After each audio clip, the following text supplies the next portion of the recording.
A lot of this isn't going to make sense to you, and I'm sorry about that. I'm just going to start at the beginning, with the house.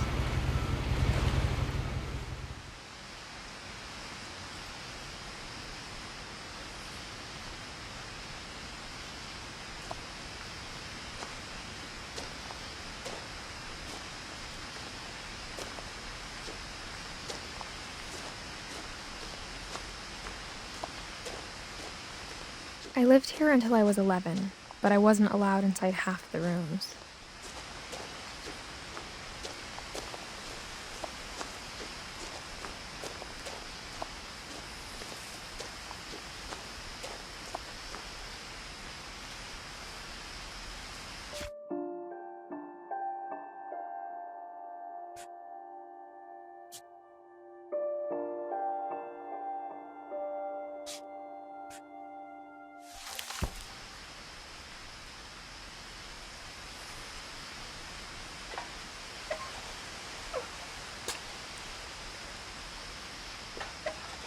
Inside the mailbox were bills from 7 years ago, marked urgent, open immediately.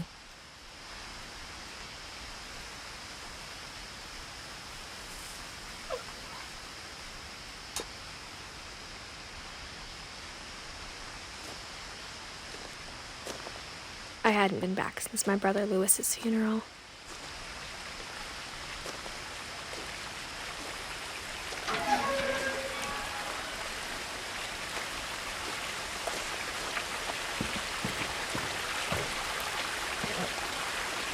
In her will, my mother left me a key but didn't tell me what it unlocked.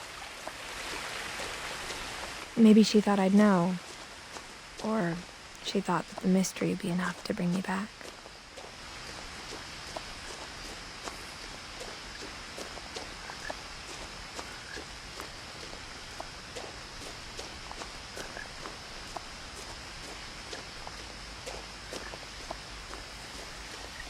No one had driven this way in a long time, but I saw a few hoof prints.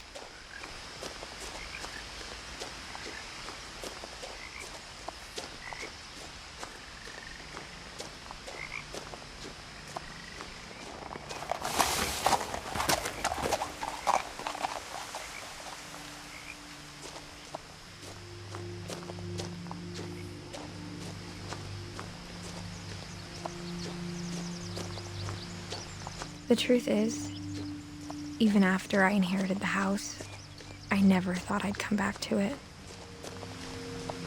But now I had questions about my family that only the house knew the answers to.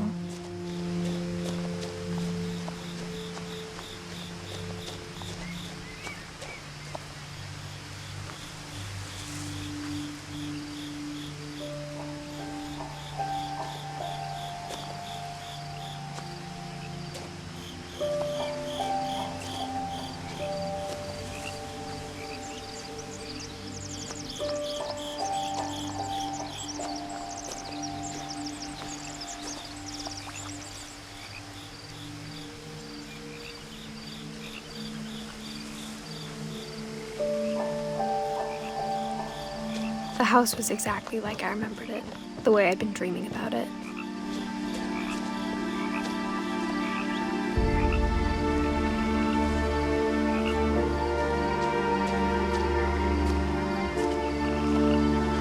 As a child, the house made me uncomfortable in a way I couldn't put into words.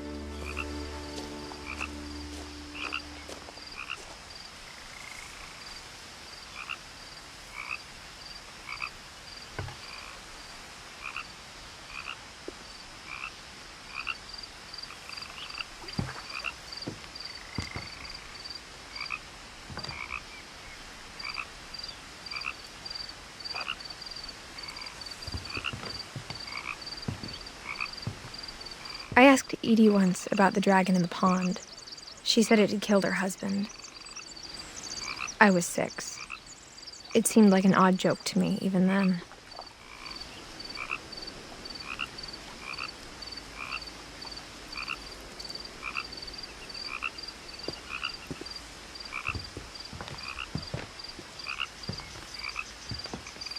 Now, as a 17-year-old, I knew exactly what those words were. I was afraid of the house.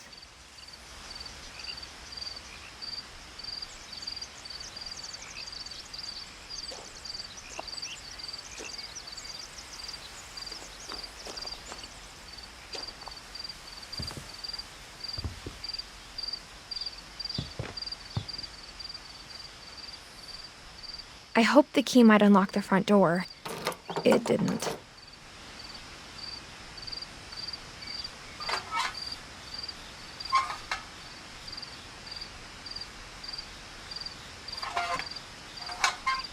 Looking in, I felt like the house itself had been waiting for me.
Crawling through the doggy door used to be a lot easier when I was 11.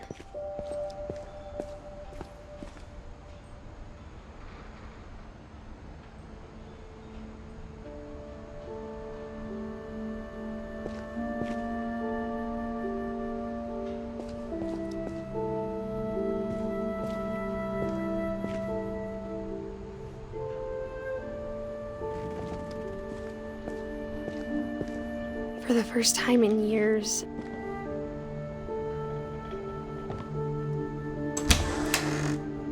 I felt like I was home.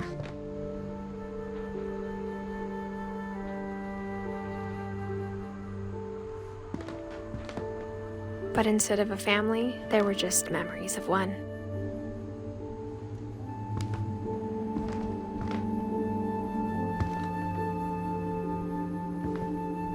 Like how only one restaurant would deliver to our house, so we had Chinese a lot.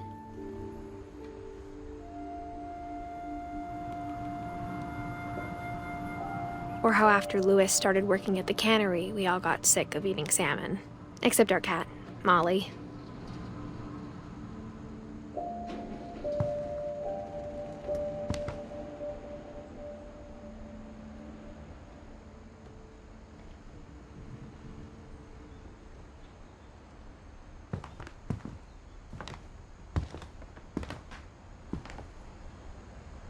Nothing in the house looked abnormal. There was just too much of it, like a smile with too many teeth.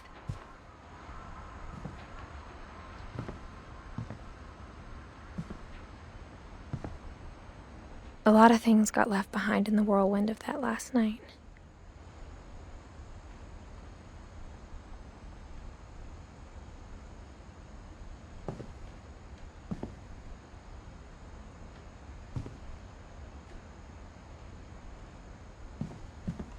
My mom wasn't much of an optimist, but she never stopped believing that my brother Milton was alive.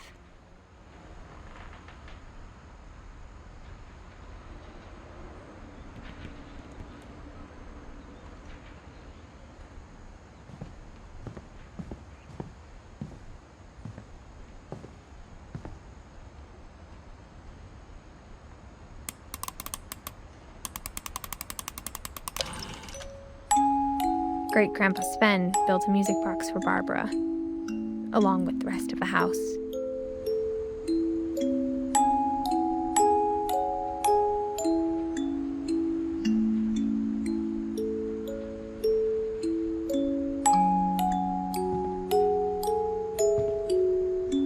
Mom always told me to stay out of the basement, so I wasn't too surprised when the key didn't fit.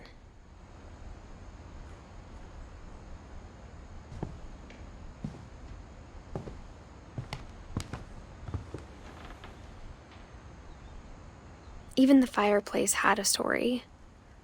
Edie told me the bricks came from the original house, after it sank.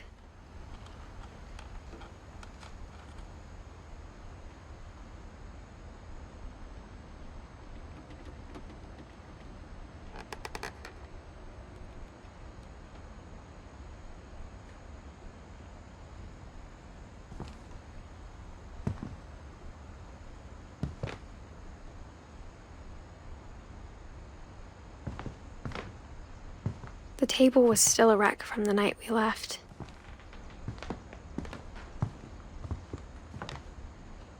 My mom was the only one of us who could imagine Great-Grandma Edie living in a nursing home.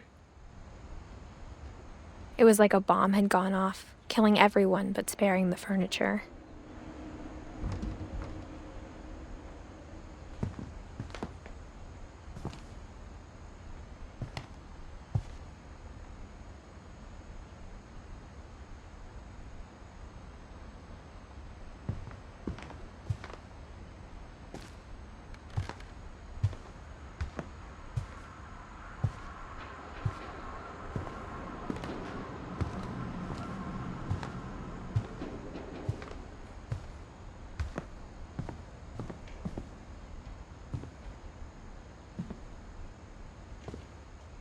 After Milton disappeared, Mom sealed up all the bedrooms.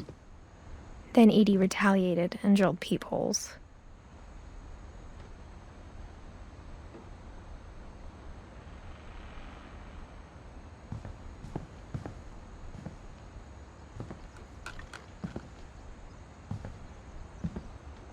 Whenever people ask me about my family, the first thing they always want to know about is Barbara.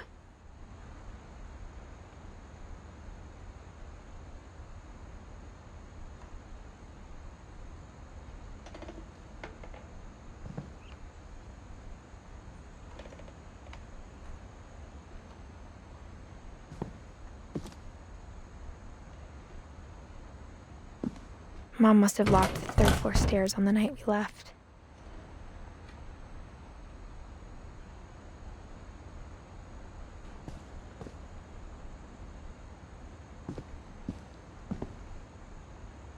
Edie's father, Odin, built the original house.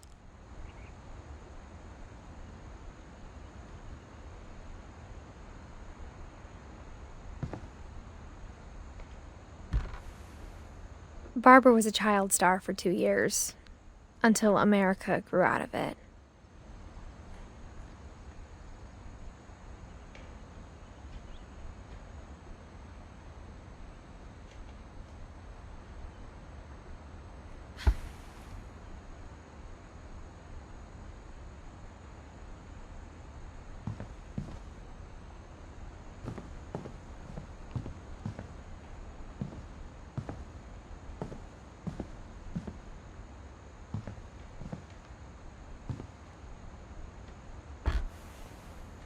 The last time I was in Edith Sr.'s room, I was 10 and she was painting my portrait.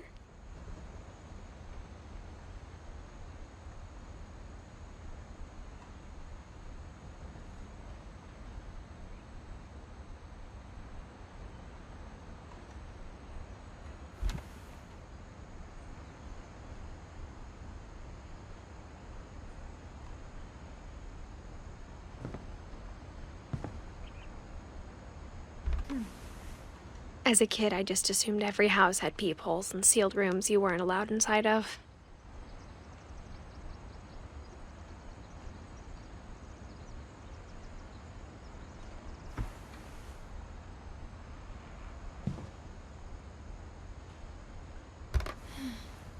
My Grandpa Sam spent 7 years sharing a room with his dead brother, Calvin.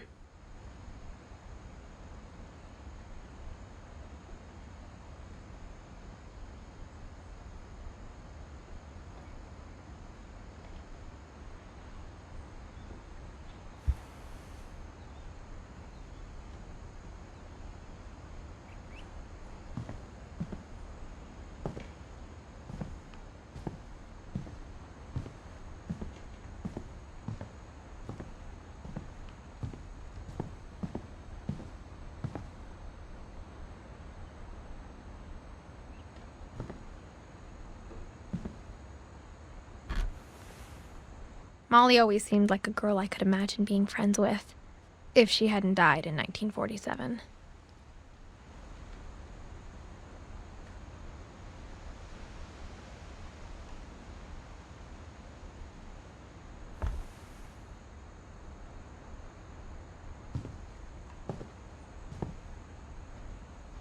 I spent a lot of time playing in Great Uncle Walter's room. I think my mom sometimes regretted not sealing it up.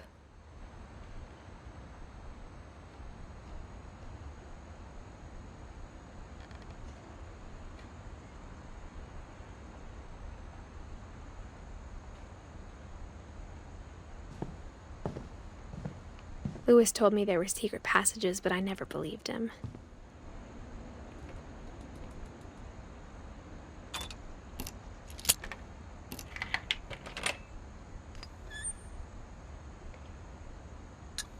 Turns out, my mom was really good at keeping secrets.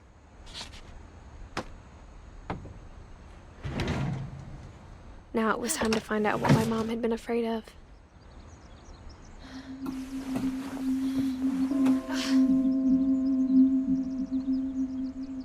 From the paintings on the wall, it was clear my brother Milton had been here before me.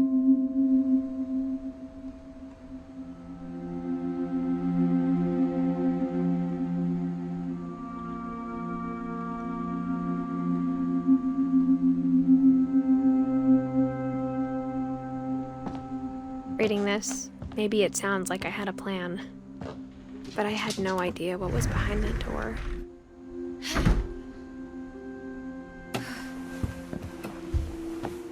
Just like I had no idea where all this was gonna lead.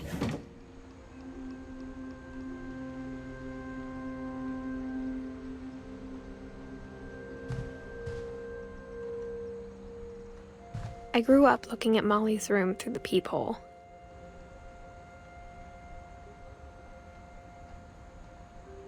Molly's gerbil had a tiny bedroom with its own even tinier gerbil cage.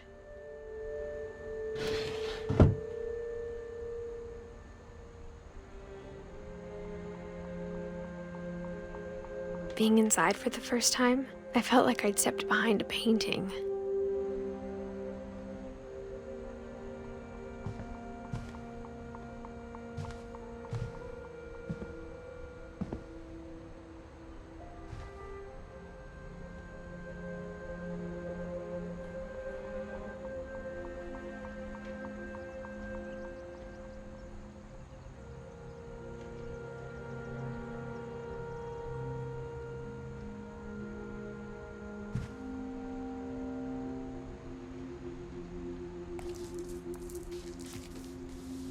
December 13th, 1947.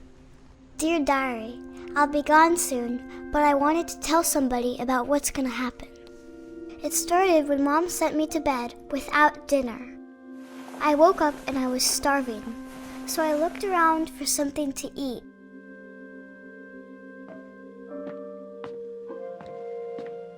The gerbil food was dry, but I didn't mind it.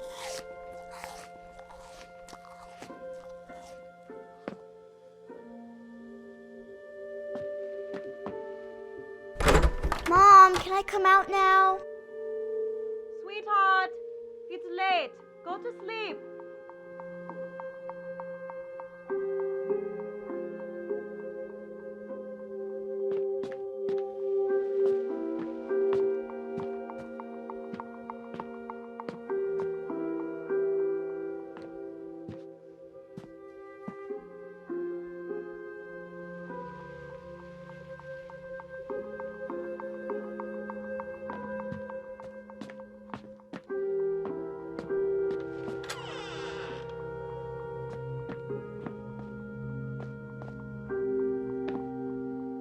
I ate a lot of things that night.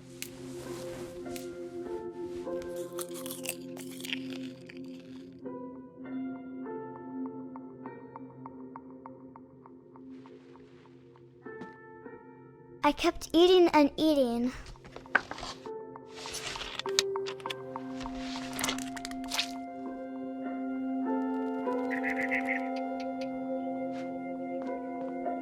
Then I heard chirping outside my window.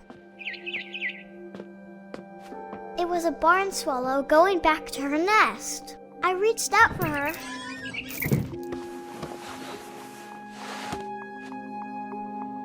And suddenly, I was a cat.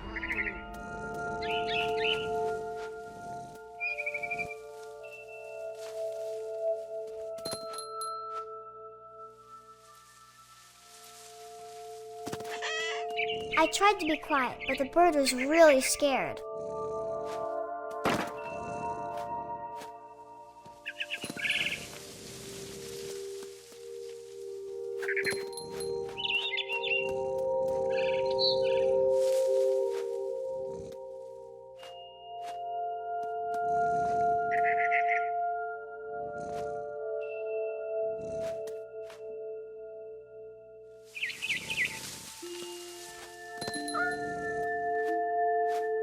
Mom and Dad didn't even look at me.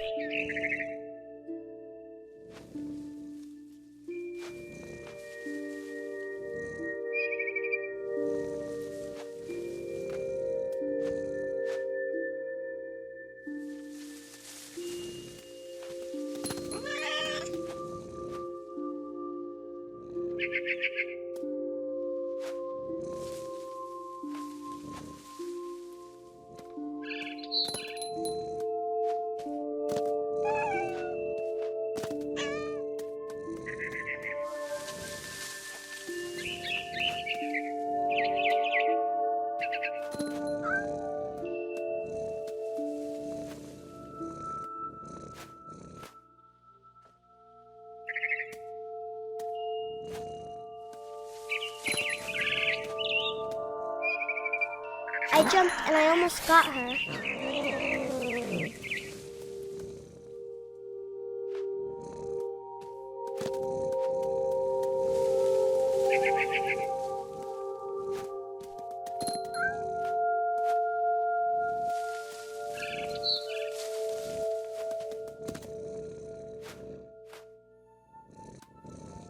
I could tell she was getting really tired.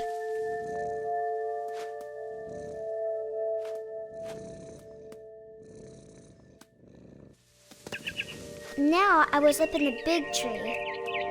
I promised Dad I wouldn't climb it anymore. All I cared about was eating that mama bird.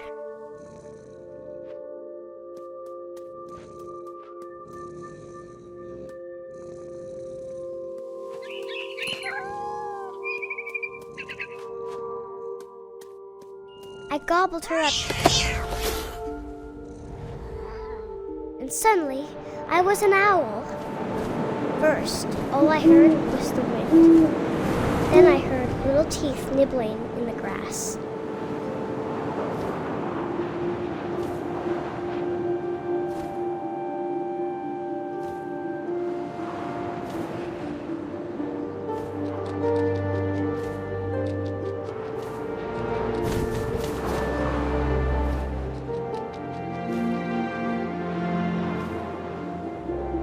Rabbits.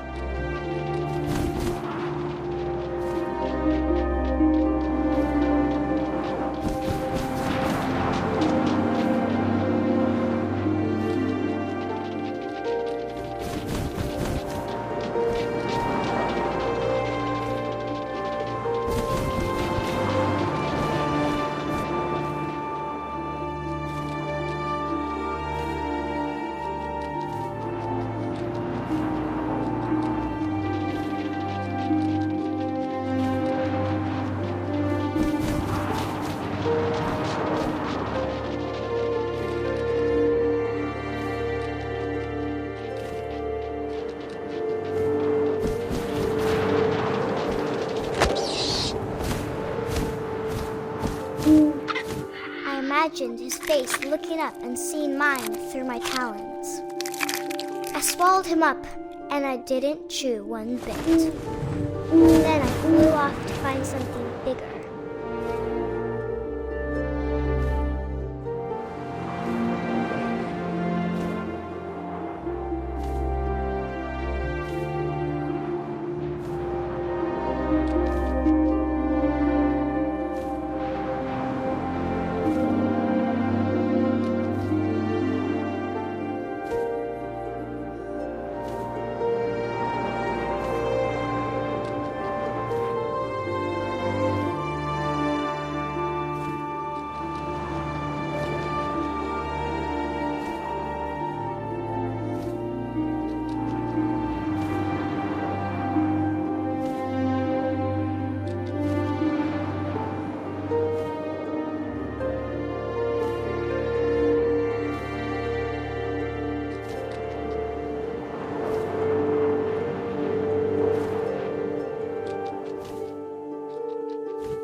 A mama rabbit.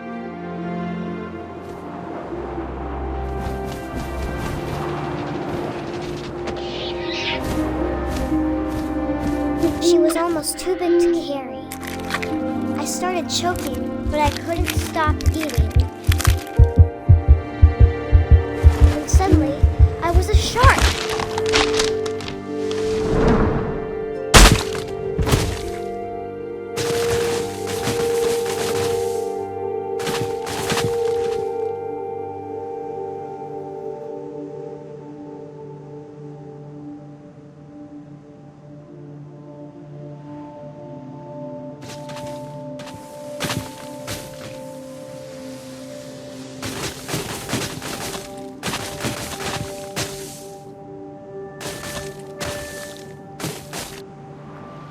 I rolled off a cliff and into the ocean.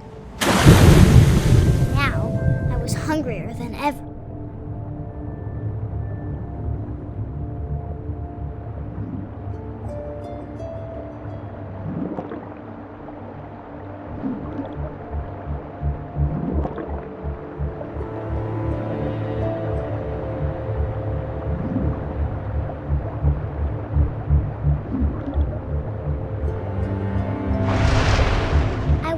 Fat, juicy seals.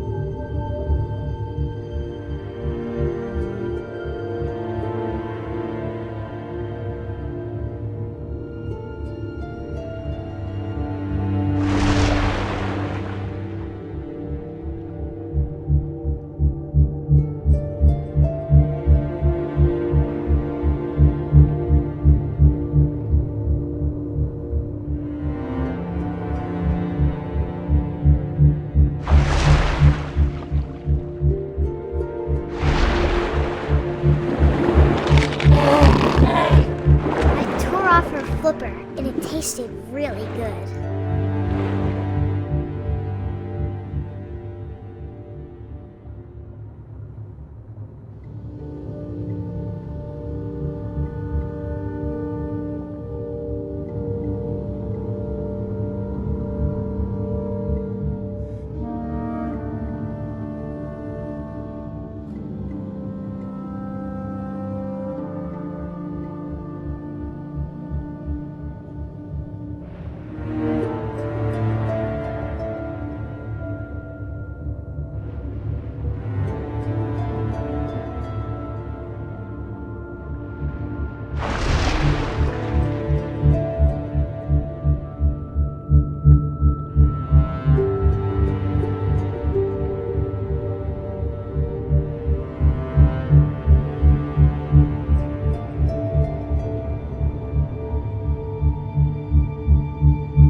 on tight.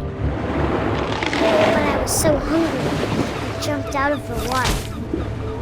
When I opened my eyes, everything had changed.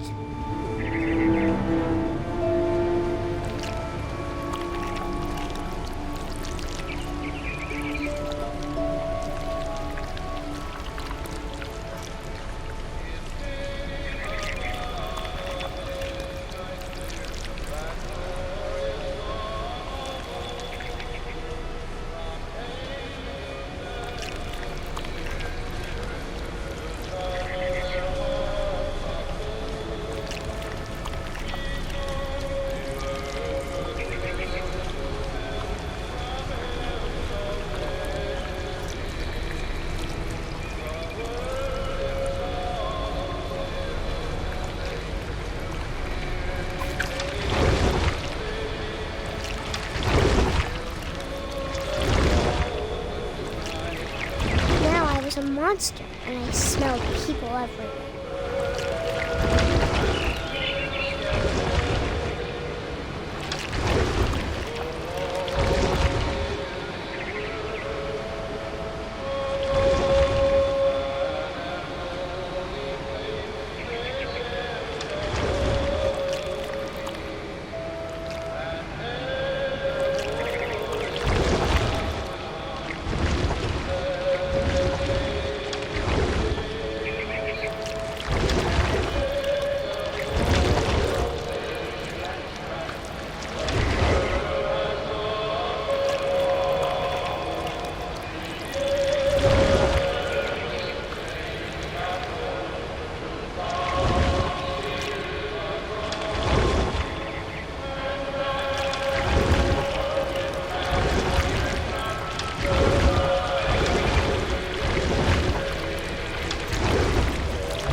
I was big, but I moved real quiet.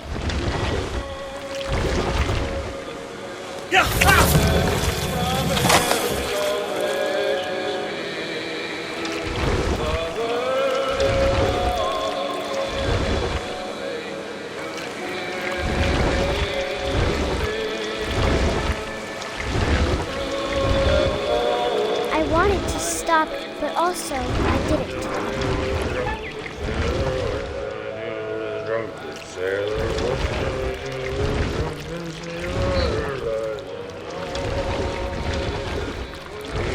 Belly with a rust. Belly with a rust. He was belly with a rusty razor. No more. With a drunk sailor, what's the deal with a drunk sailor? What's the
still hungry.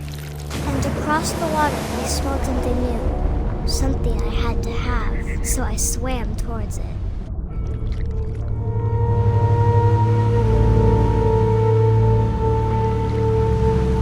I slithered onto the sand, and the good smell went into an old pipe.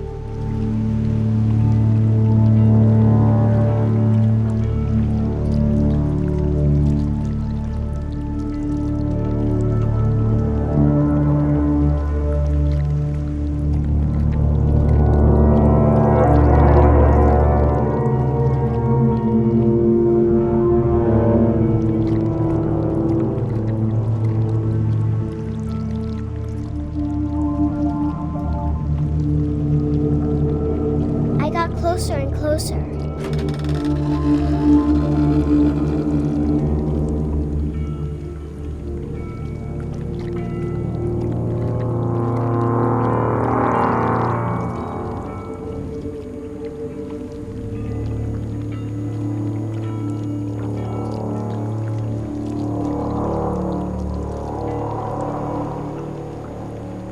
All of my stomach started growling. And suddenly, I was me again. I held my breath for a long time, but I couldn't hear anything. I think it's waiting for me to fall asleep. But it's not going to wait much longer.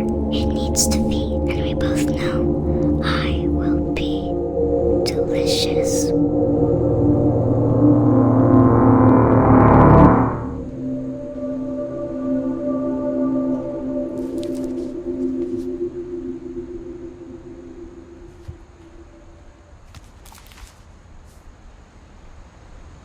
I'm not sure if I believed all of that, but I'm sure Edie would have.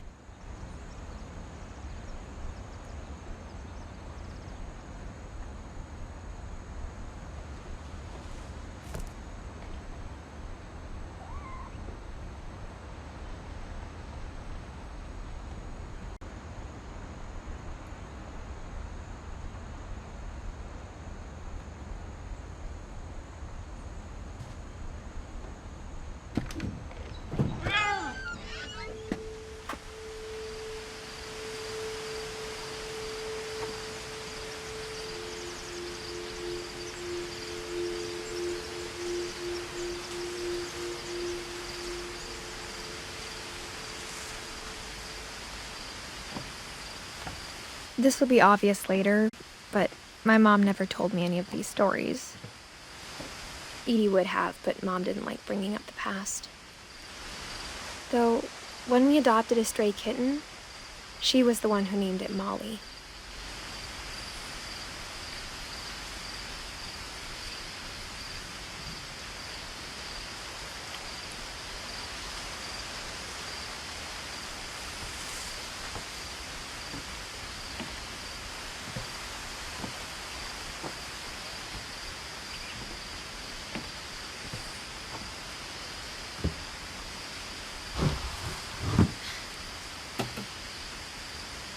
I spent a lot of time in Great-Grandma Edie's room.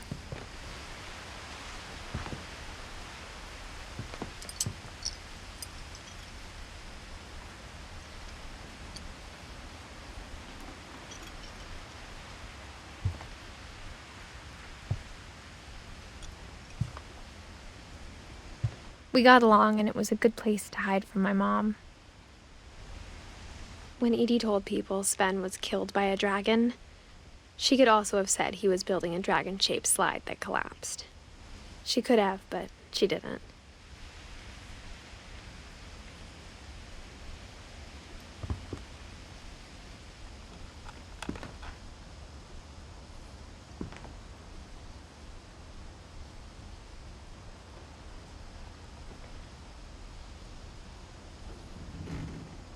Even in her 90s, sometimes Edie seemed a lot younger than my mother.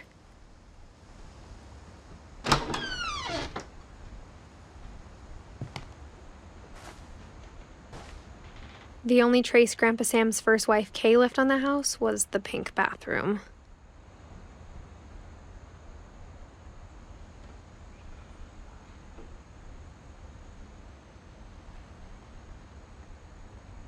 It was a pretty big trace.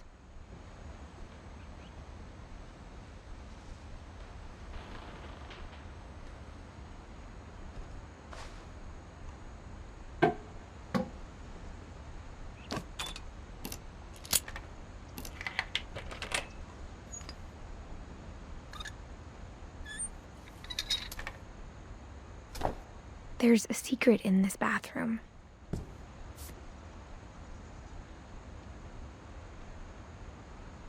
It's in the last place you would look.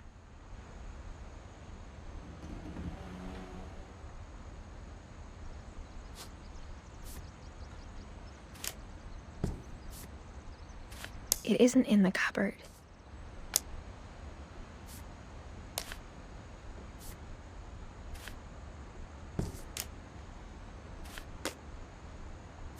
It's hidden in this book.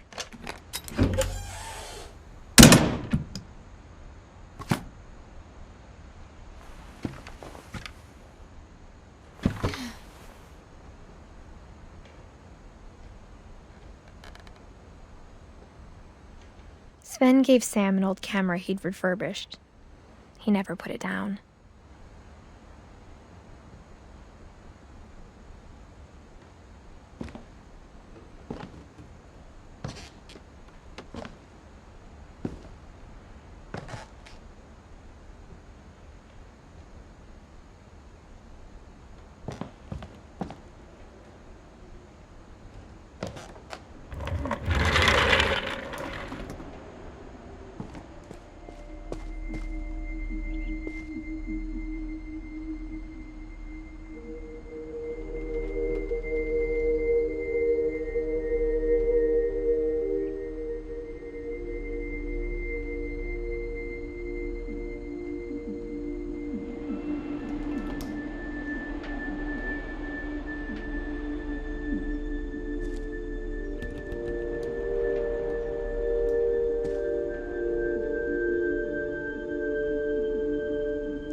I knew Grandpa Sam had a twin, and that he never talked about him.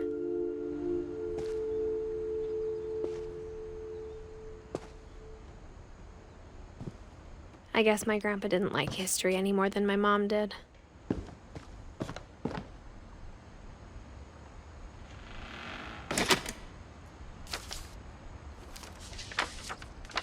How I Want to Remember My Brother by Sam Finch. The thing I remember is that when he made up his mind, that was it.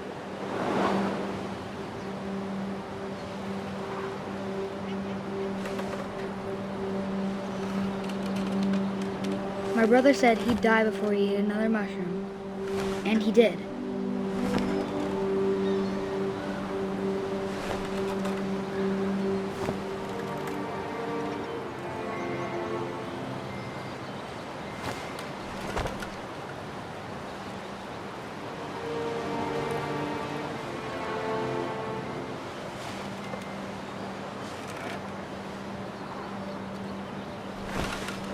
At Barbara's funeral, we swore we'd never be afraid again, and he wasn't. I think Calvin always wanted to fly.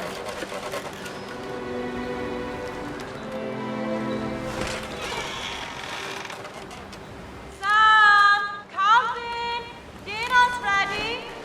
Coming!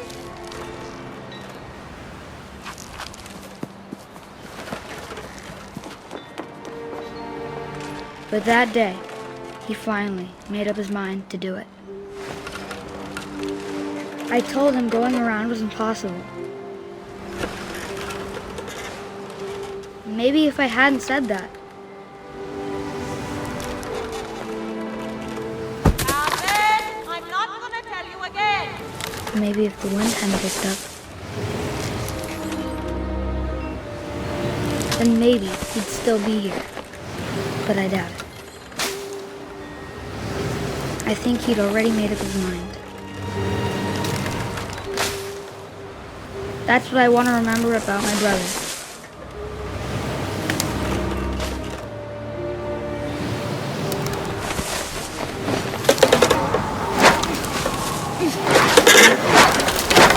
the day he made up his mind to fly.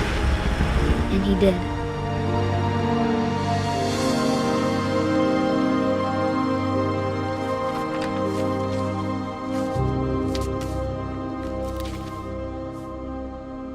Calvin's story felt strangely familiar. When I was younger, I remember trying to do the exact same thing.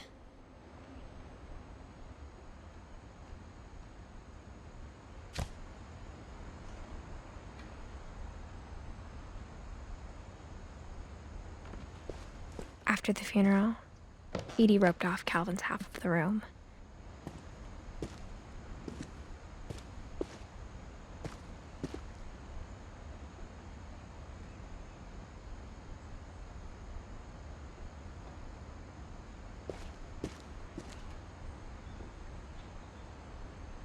Mom said Grandpa Sam enlisted at 18 and never set foot in the room again.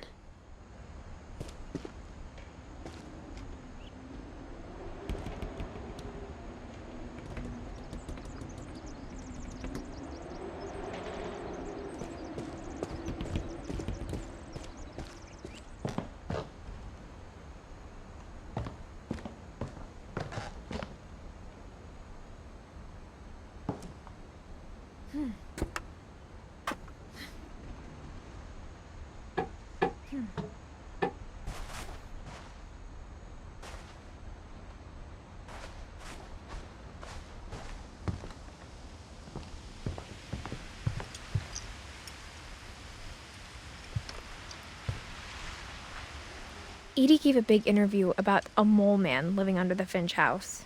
My mom was furious.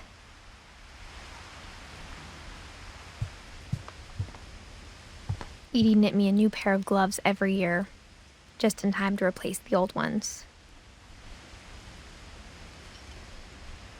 Louis died a week before we left, but Edie had already started to memorialize him.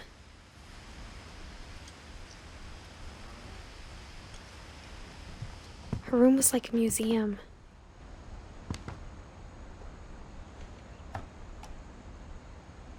For 500 years, the Finches have been famous throughout Norway for their fortune. And Odin Finch buries the latest victims of the family curse, his wife Ingeborg and their newborn son, Johan. On January 7th, 1937, he set sail with his family and his house, hoping to leave the curse behind. But 40-foot waves off the coast of Washington send the house and Odin to the bottom of the sea. Odin's daughter Edie, with husband Sven and baby Molly, step ashore on their new home, Orcas Island. Odin Finch is the first to be buried in the new family cemetery. His daughter Edie is already dreaming of a new Finch house.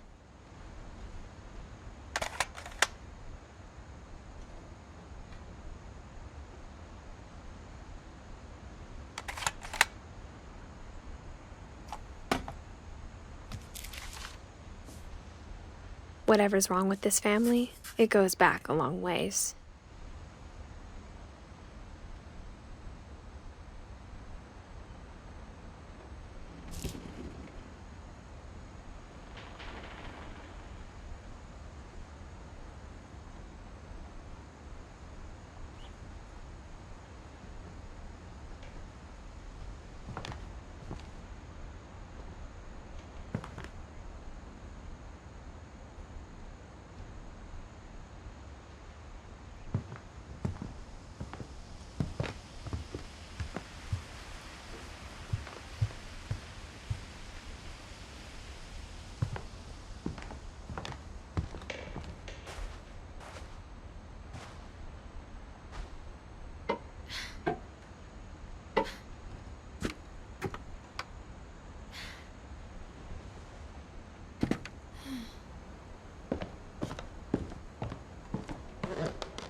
The passages were a pretty tight fit.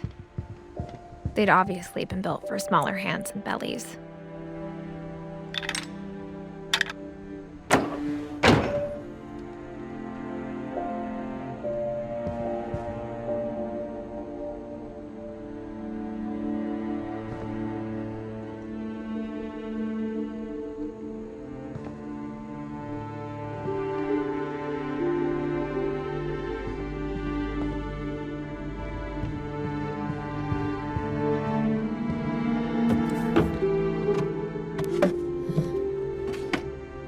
Growing up, I always thought of Barbara as a child star.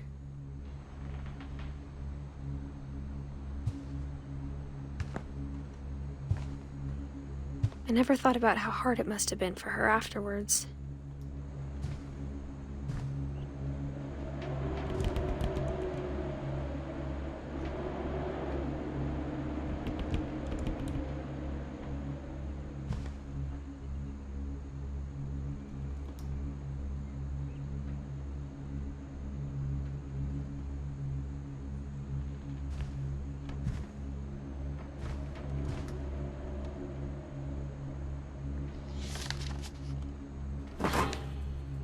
Of all the stories people wrote about Barbara's death, I'm surprised Edie saved this one.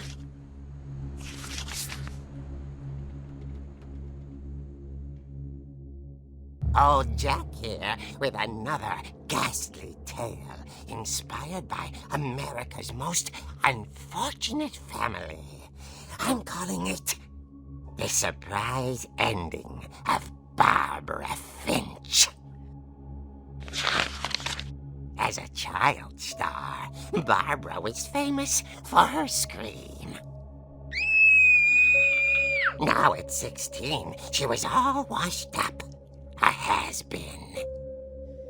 But in a lucky break, she'd been asked to perform her signature scream at a local convention for monster movie fans. It was just the boost her career needed. Unfortunately, her scream hadn't aged well. Getting better. I think you just need the right motivation. Her biggest fan and current boyfriend, Rick, was about to demonstrate when... Now that was a great scream. It was Barbara's father, Sven. He'd slipped into a table saw and had to be rushed to the emergency room. So Barbara got stuck babysitting her youngest brother, Walter. Her convention comeback was canceled. Okay, I'm hearing frustration, but I'm not hearing terror. What if I tried... A gang of hoodlums in Halloween masks have been terrorizing Orcas Island tonight. Police are urging residents to... That came from the basement. You're right! Also, I loved your delivery on that. Why is your basement door locked? Because my dad likes making puzzles and secret passages. There's a key hidden in the music box. The secret is to keep winding and winding until finally the key pops out. Thanks, babe. I'll be back in a sec. 20 minutes later, Rick hadn't returned. So Barbara went to look for him, right on cue. She reached for the music box. And as she wound the key, she listened for Rick, but the house was silent.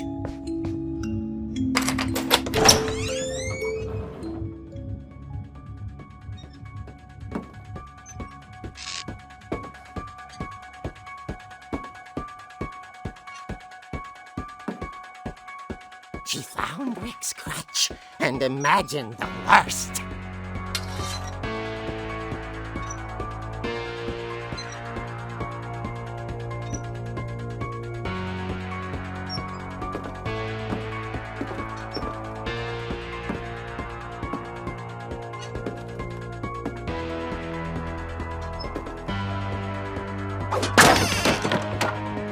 The gang's leader is the infamous Hookman killer, Dr. Carl Hamill, who impaled and then ate his family 10 years ago tonight.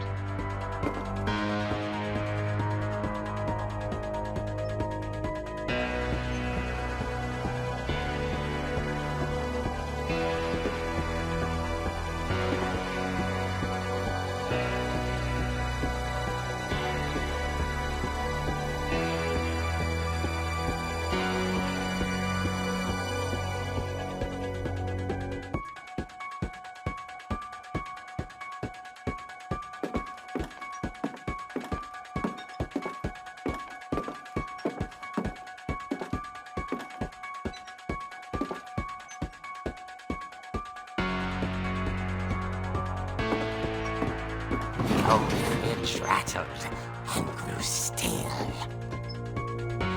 Oh dear! Oh! Rick?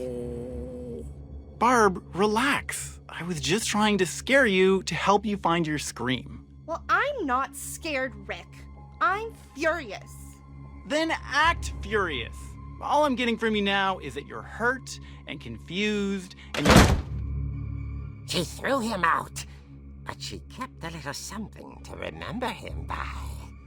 Barb, have you seen my other crutch? And she was still holding it when she fell asleep watching the Late Late Picture Show. Hours later... Barbara! Walter, what's going on up there? Ah! Okay, I'm coming up, but if this is a trick, you're dead, Walter.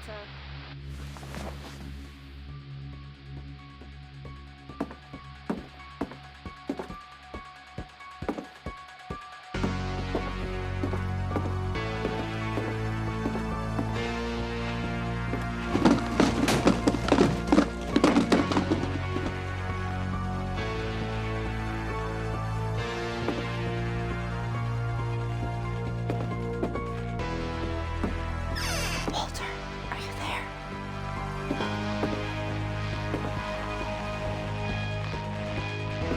Walter had vanished, but his bedside radio was still on. Orcas Island police describe the man as 6 feet tall, with a steel hook for a hand. Residents are urged to lock all doors and windows and notify the police of any suspicious activity. Barbara turned, saw the hook man, and was speechless. He was quite smashing.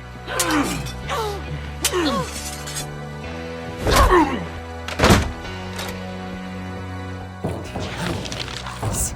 He couldn't get enough of Barbara.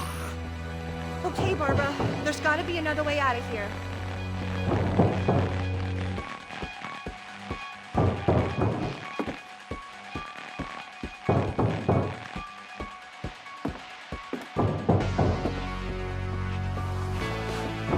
That night, she played her part beautifully.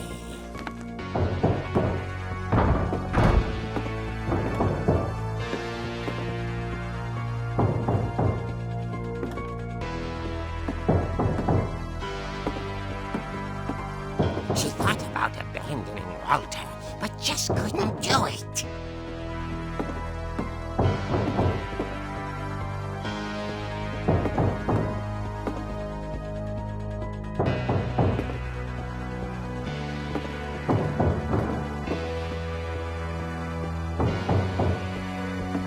Holly's door hadn't been opened in years. The hinges groaned.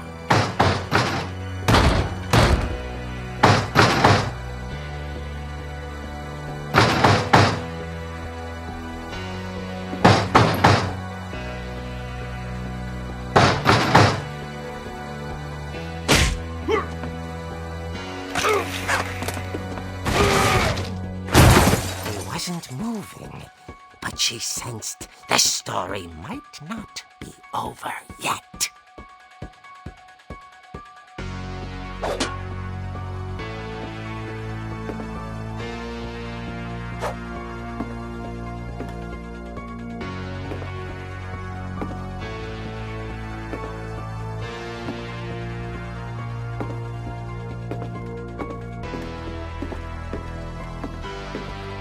The hookman had vanished. She listened for his breathing, but all she heard was...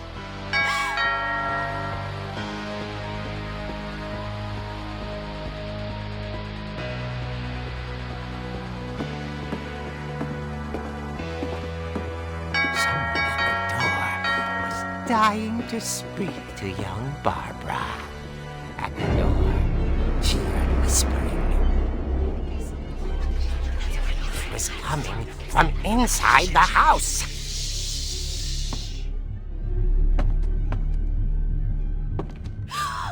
Oh dear. Right! You were wonderful. The monsters had come to surprise her. For Barbara, it was a dream come true. Then she saw what kind of monsters they were, and she realized what was about to happen. She was going to be famous. And with her final breath, Barbara Finch gave the performance of her life.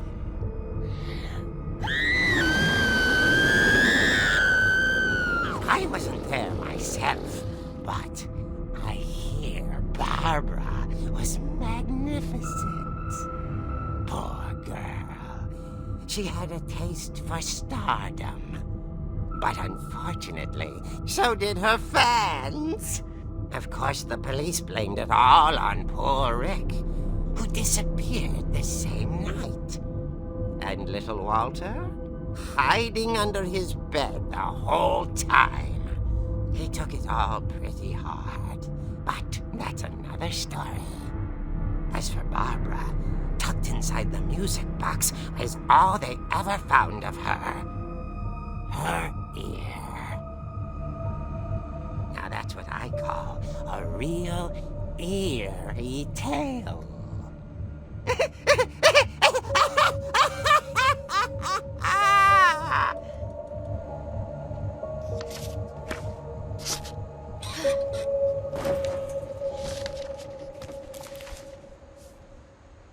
Edie told me all Barbara wanted was to be remembered, as absurd as that comic was. Maybe what Edie saw was a happy ending.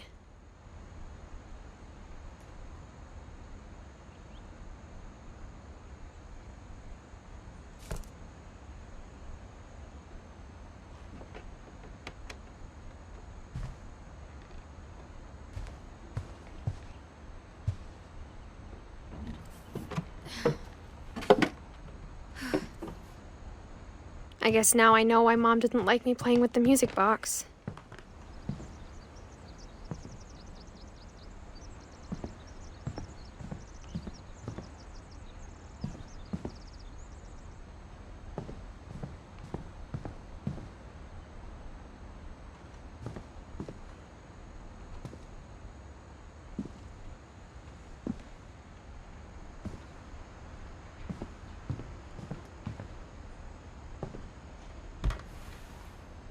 Edie told me once that every Finch who ever lived is buried somewhere in the library.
Mom said the basement was off limits, unless I wanted another tetanus shot.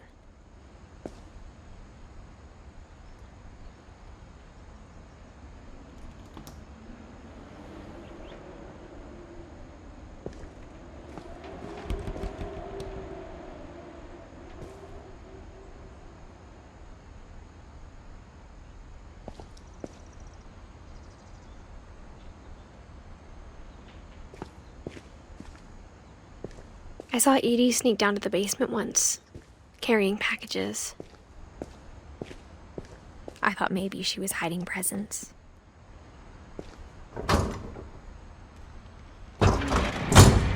It turned out she was hiding a lot more than that.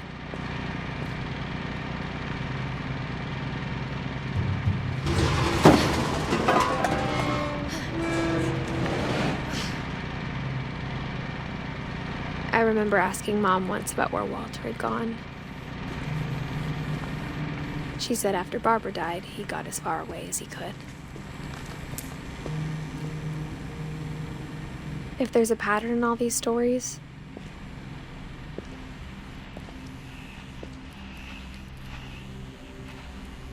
I think it's that none of us has gotten very far.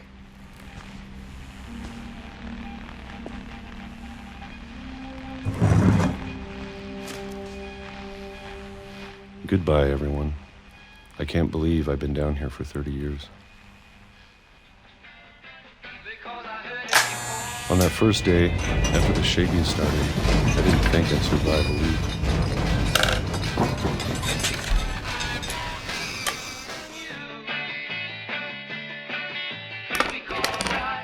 But after a few days, I settled into a routine. That's what kept me sane. Having a schedule, living for today. I always expected to be dead tomorrow.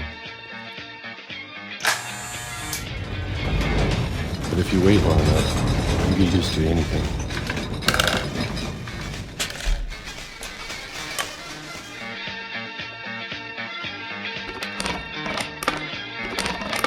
Even a monster on the other side of the door starts to feel normal. Almost friendly.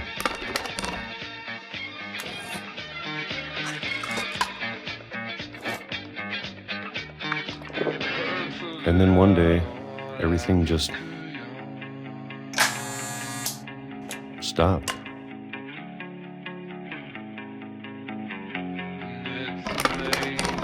Whatever that thing was, it was gone. Maybe it got tired of waiting. Or maybe I just got tired of being afraid.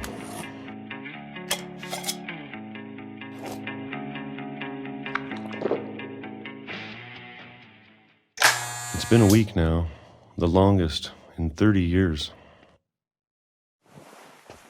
I'm done waiting. I have to leave while I still can.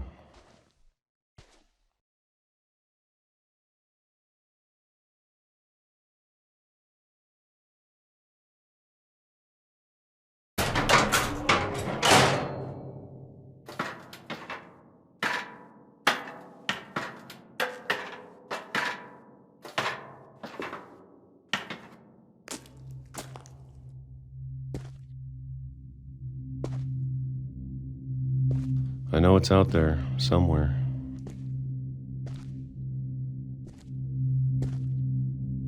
Whatever killed Barbara and Molly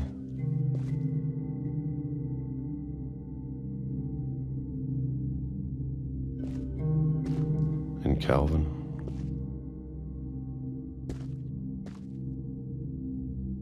Maybe this is all a mistake. But I need to stop living the same day, even if it kills me.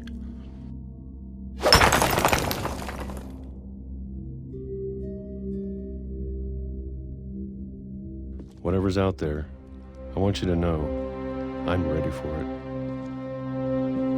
I'm going to appreciate all of it, especially the food. I don't mind if I only have a year left.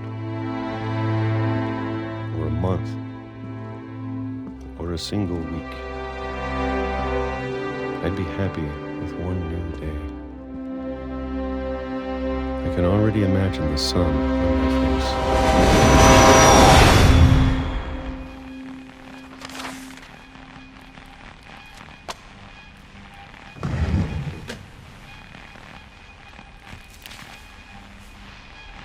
Walter died when I was 6. I can't believe my mom never told me he was down here.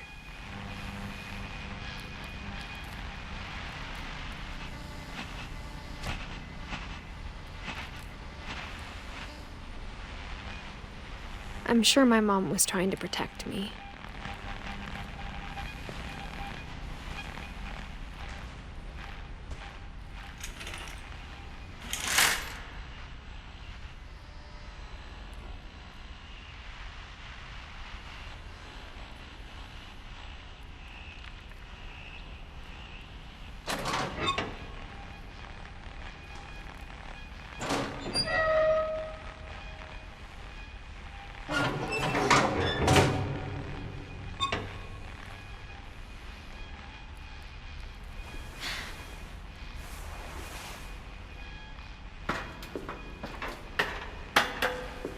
Maybe she was afraid I'd end up like Walter. But if she never told me about an uncle under the house, I can only imagine what else she was hiding. I don't want to make the same mistakes she made.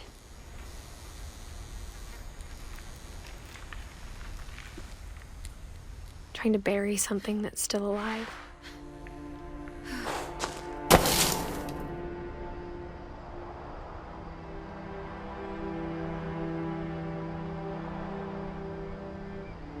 Now that there's only one of us left, or maybe two, I thought it was time I heard the stories for myself and found out what happened to everyone else. But now I'm worried the stories themselves might be the problem. Maybe we believed so much in a family curse, we made it real.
I don't know if I should even be writing this.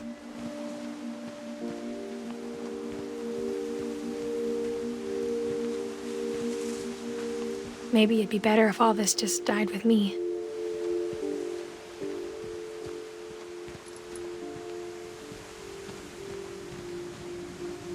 But I thought you should know about your family. And the history you're a part of.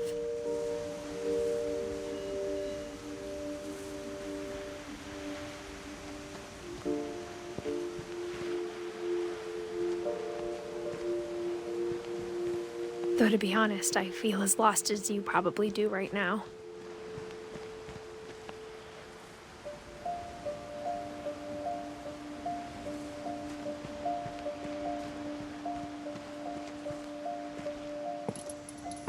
I think the people in these stories believed them, for what that's worth.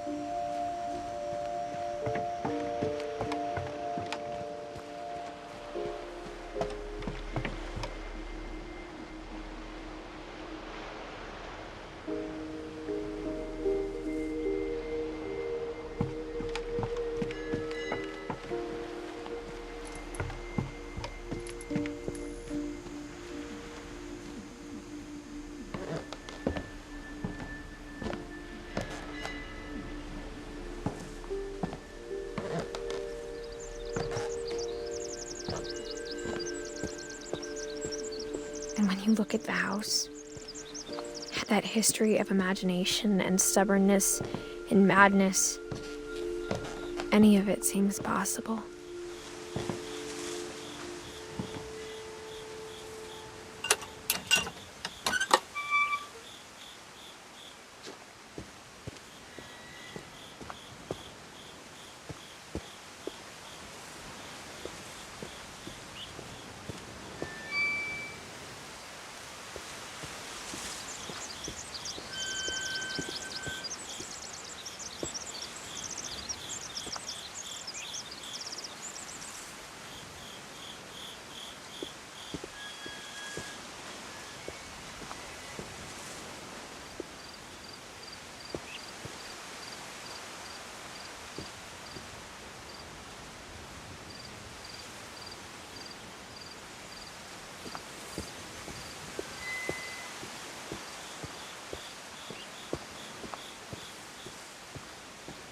I think we've been surrounded by death for so long, we've just gotten used to it.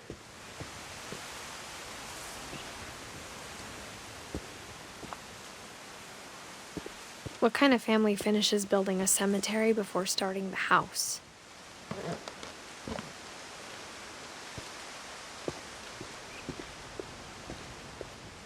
It's embarrassing for me to admit this, but the pet cemetery made me more uncomfortable than the human one.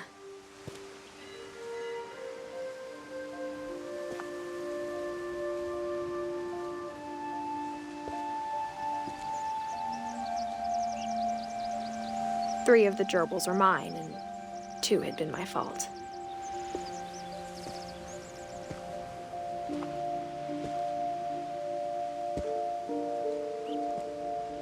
Sven built the house, but it was Edie who designed the cemetery.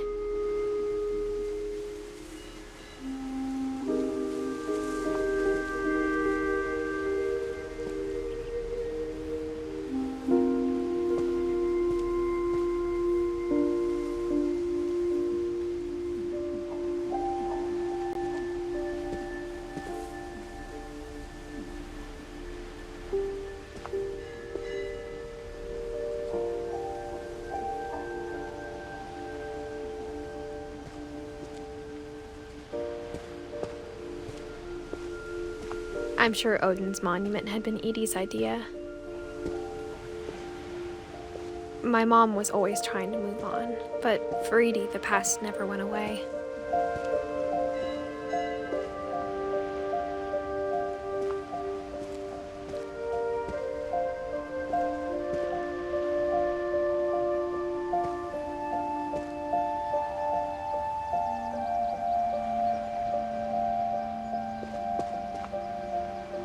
She could see it poking out of the water at low tide.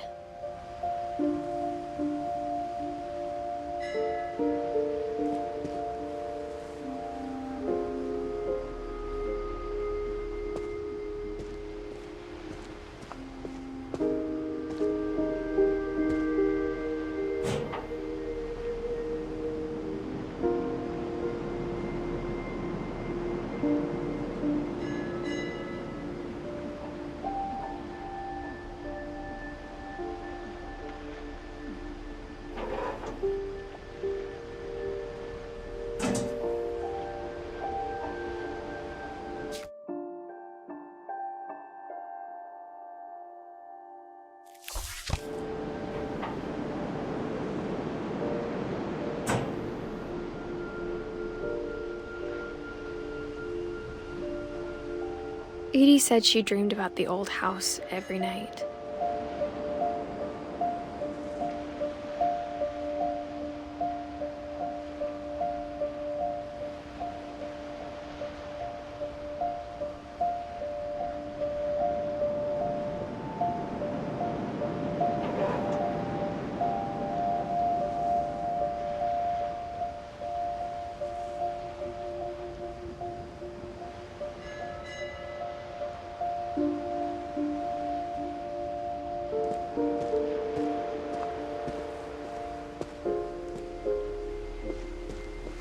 Edie's side was always easier for me to understand.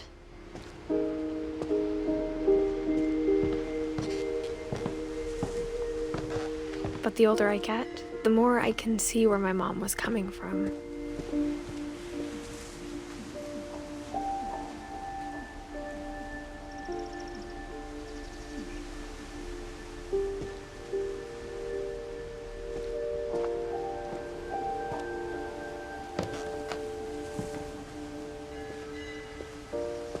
She lost 2 of her brothers, just like I did.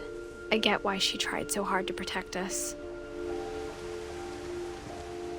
We never found Milton's body, so my mom insisted we were putting up a monument, not a tombstone.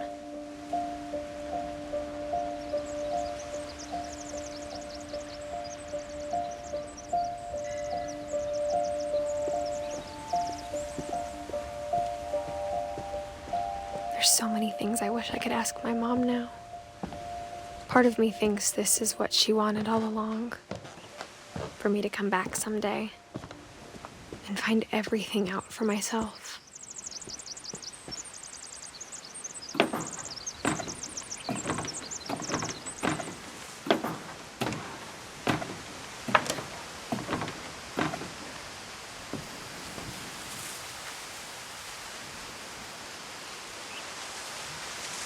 But looking back on it now, if she told me there was going to be so much climbing, I never would have come when I was 22 weeks pregnant.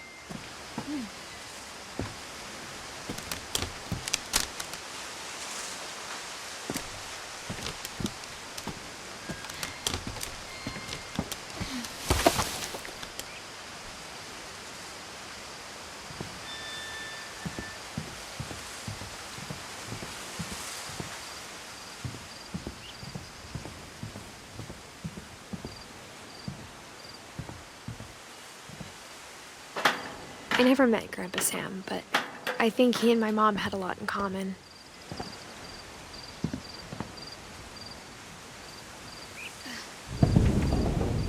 They were both pretty intense.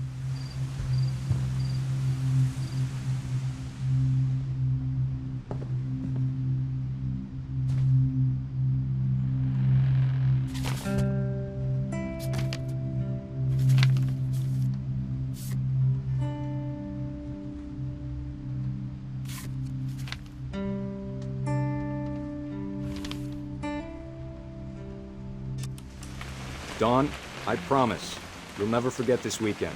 Yes, sir. These memories are gonna last a lifetime. Am I gonna have to shoot anything? It's a hunting trip, Dawn. Shooting is strongly encouraged. Shouldn't we be leaving? Just want to get a shot of you, Dawn, then we can take off.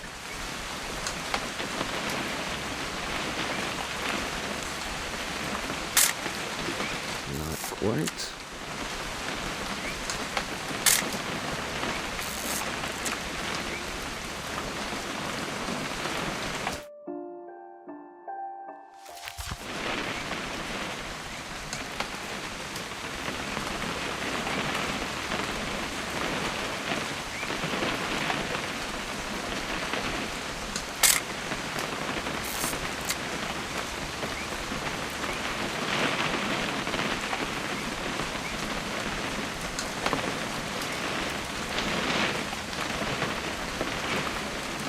What? Perfect. It's gonna rain the whole weekend, isn't it?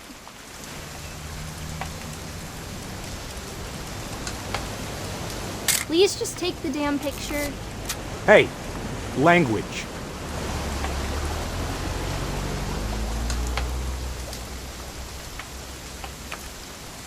I will never forget this weekend, Dad. That's the spirit. Okay, got it. I'm gonna take some pictures, okay? Just be careful. That camera's older than you are.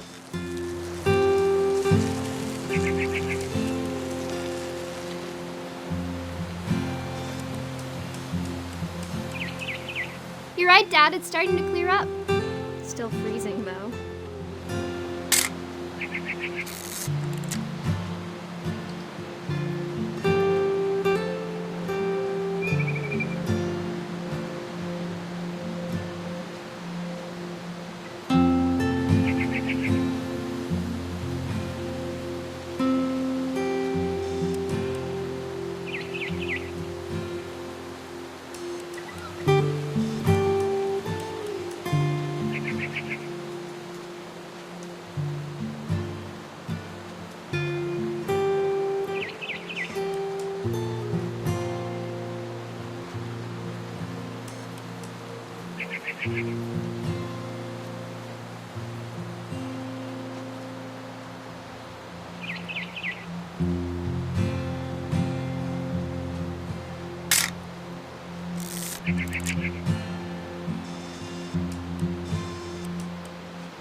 Aw.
Definitely should not have drunk all that coffee. Hold still while I take... Hey! That's a keeper. Nothing quite like being outside. I'm just saying, I'm not always gonna be here, Dawn. You'll need to remember this stuff, if you want to survive. I'll be fine, Dad. You know who else thought he was gonna be fine? Some guy who died. Dawn, I'm being serious. I know, Dad. You're always serious. Doesn't being out here make you want to chill out? Well, to tell you the truth, I haven't been out here in 20 years.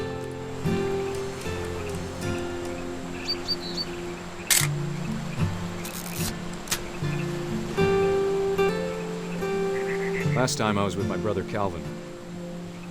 Man, that was a great trip. Your grandpa Sven taught us how to fish, how to build a fire.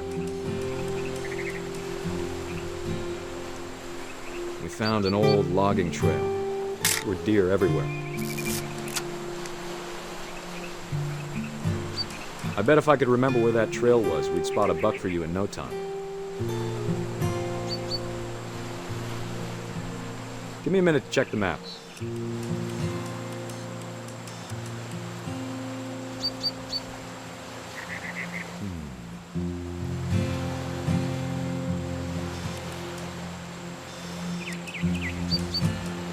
Let's see.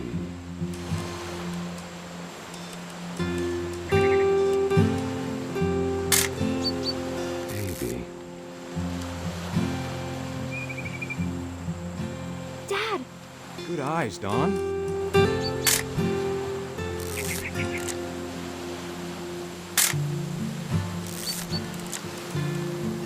Before you take the shot, let me get a picture of you.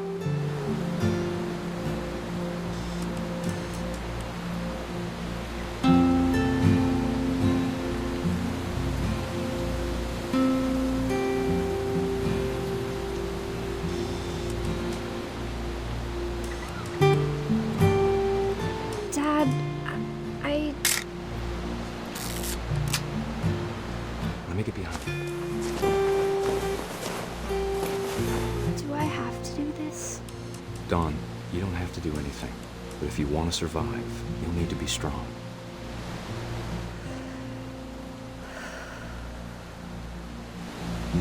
Now keep yourself squared up, elbows down, like we practiced. Whenever you're ready.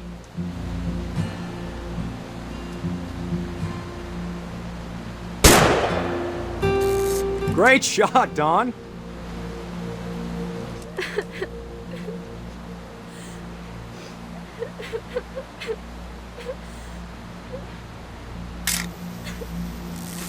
I'm proud of you, Dawn. Always remember that, okay?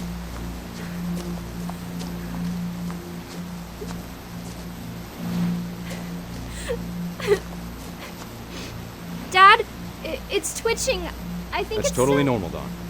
Just focus on the camera. Try not to think about... Dad!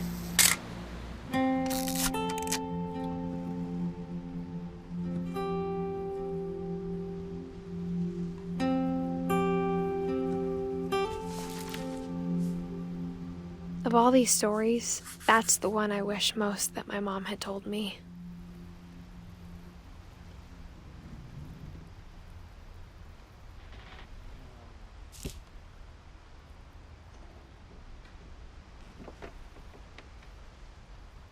Sam spent his life shooting photos, but Mom said he got nervous being in front of the camera. I guess we're all afraid of something.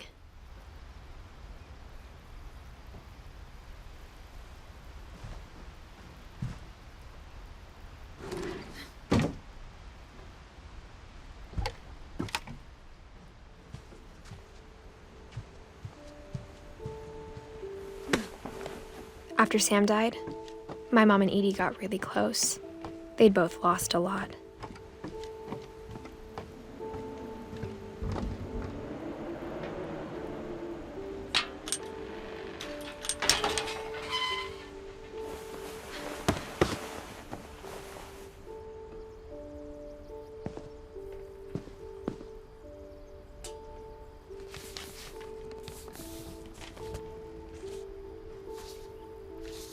Dear Kay, do you remember the way Gregory used to laugh when he thought he was alone? Like something funny was happening, but only he could see it.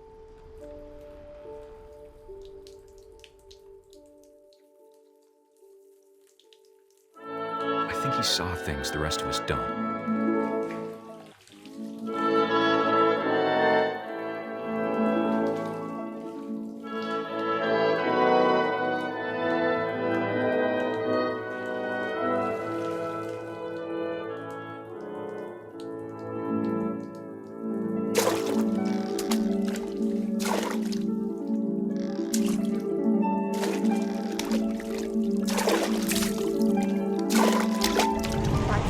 Gregory, it's time to...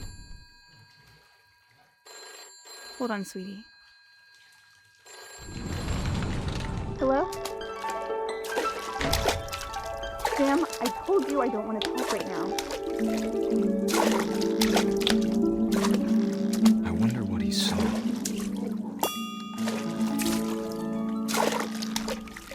What his world was like.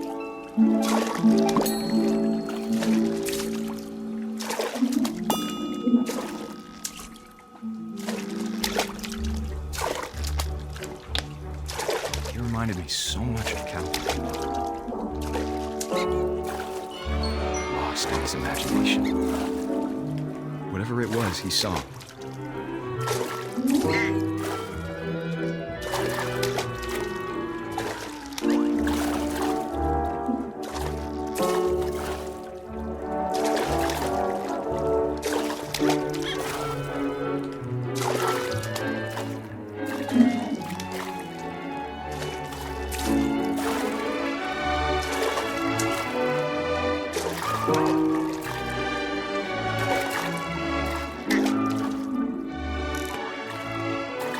Sure made him happy.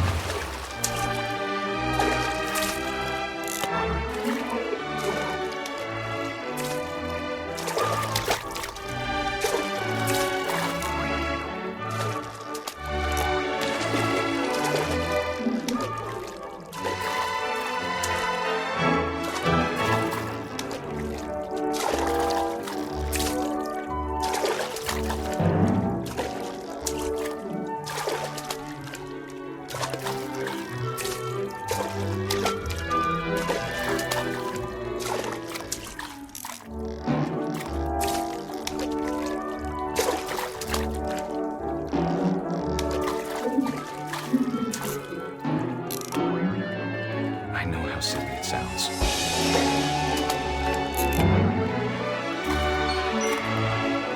But I worried about a baby being too happy.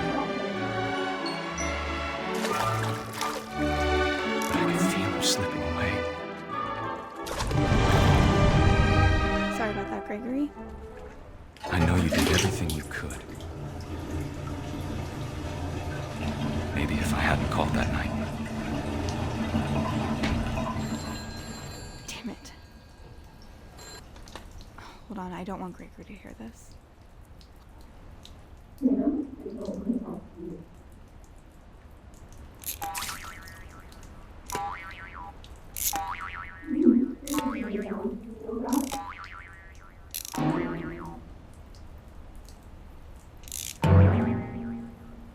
I wish he could have told us about the world he saw.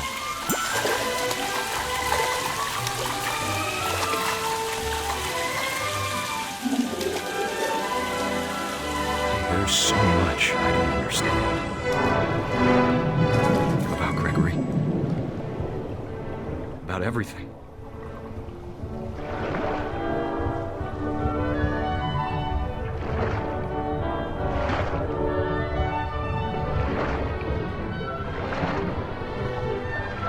What happened wasn't your fault.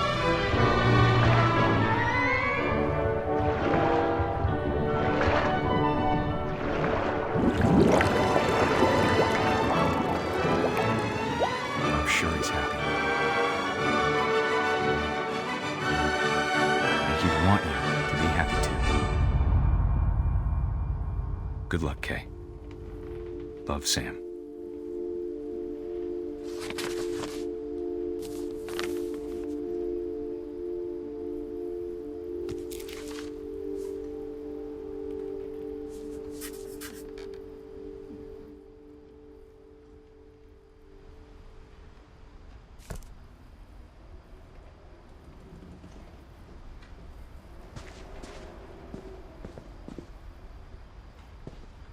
I can't imagine my mom ever writing poetry, and yet...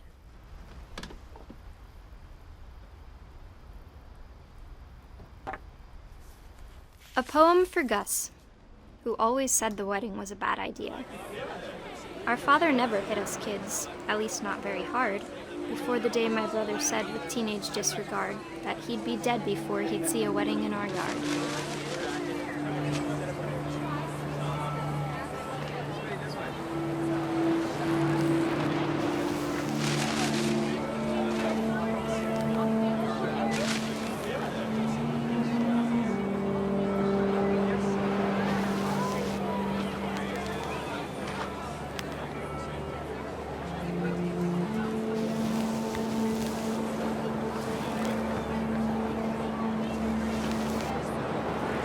My father made him come, of course, but Gus stood far apart, just flew his kite and bottled up the storm inside his heart.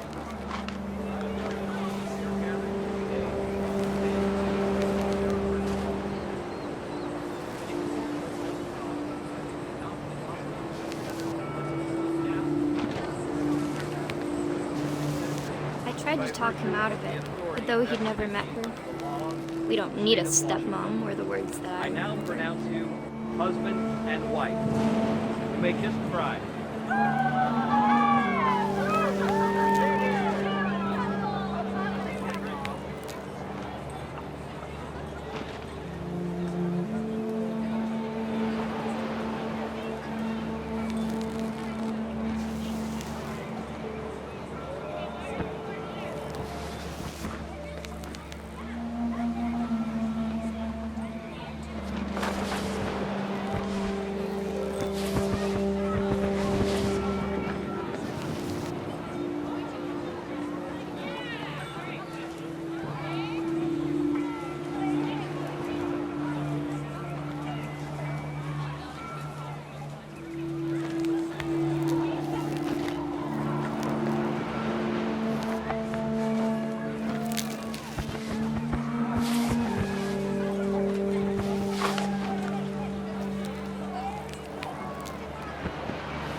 When the time for photos came, Dad ordered him to come here.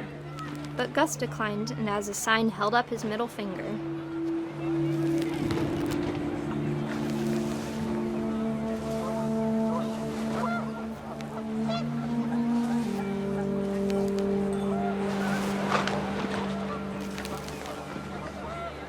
The wind picked up, and panicked geese appeared and quickly went.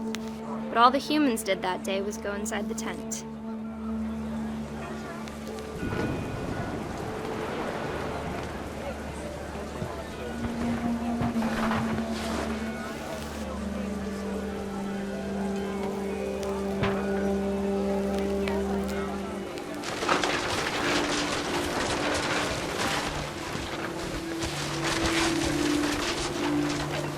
The rain came down in buckets then, but no one seemed afraid that nature might destroy the tent our dad had crudely made.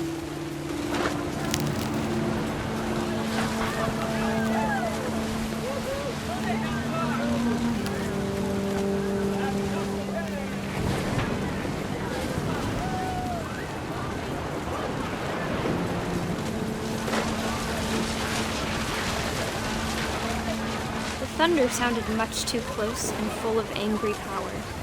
But all my father said to this was, "Make the music louder."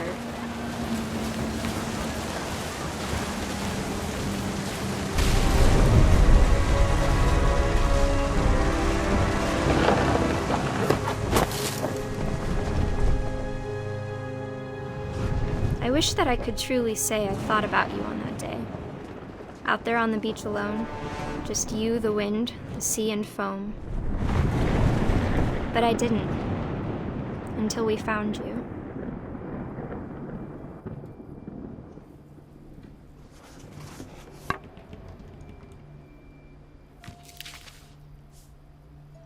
She never talked about him, but Mom told me once if I was a boy, they were going to name me Gus.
My mom moved up to the loft after her brothers died.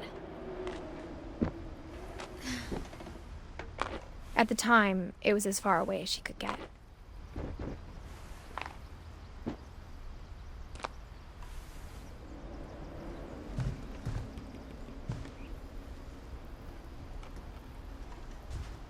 Religion was another thing my mom never talked about, but I think it helped her a lot after her dad died.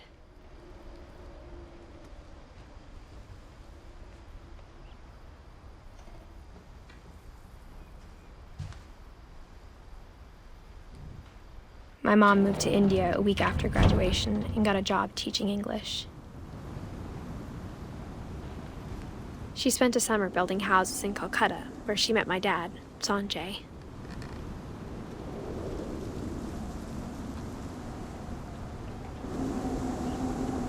Louis was born a year later.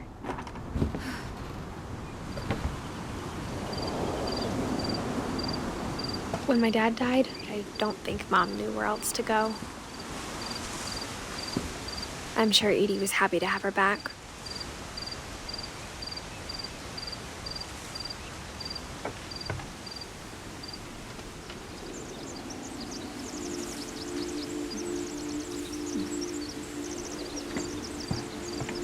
The house had to get a little bigger, but Edie was used to that.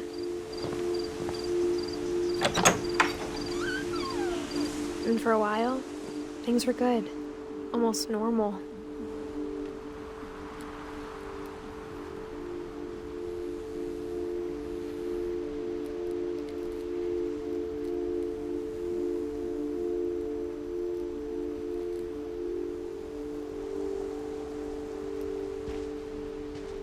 But it didn't last.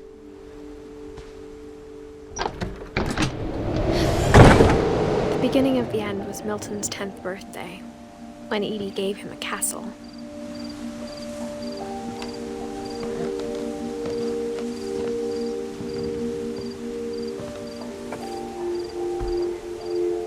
After Milton disappeared, the only thing he left behind was a room full of paintings.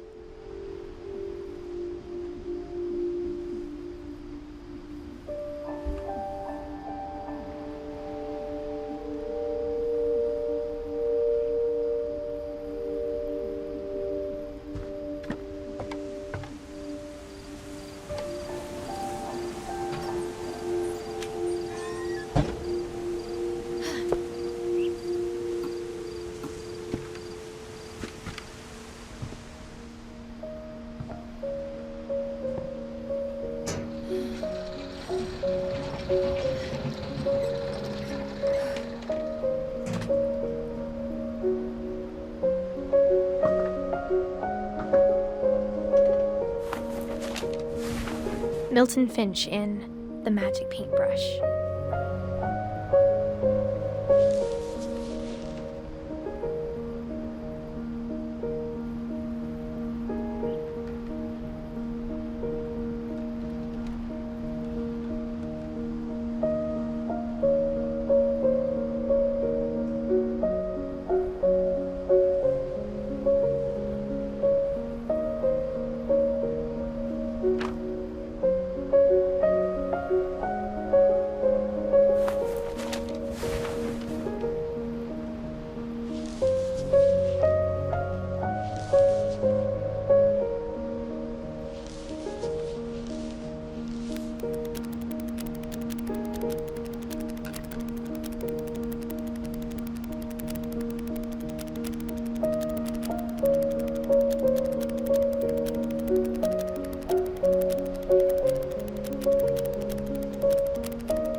I was 4 when Milton disappeared.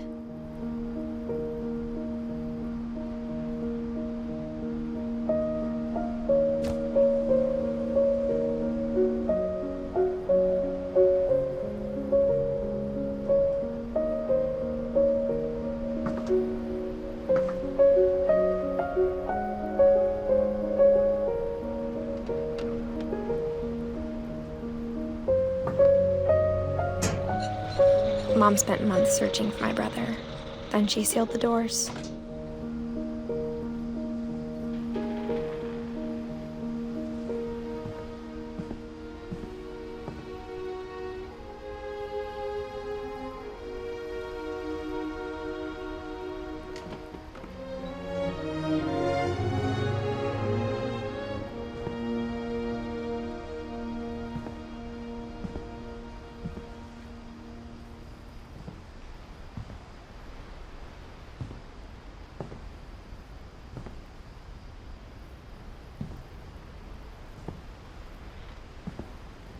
Whatever Milton had found in the house, Mom didn't want it getting out.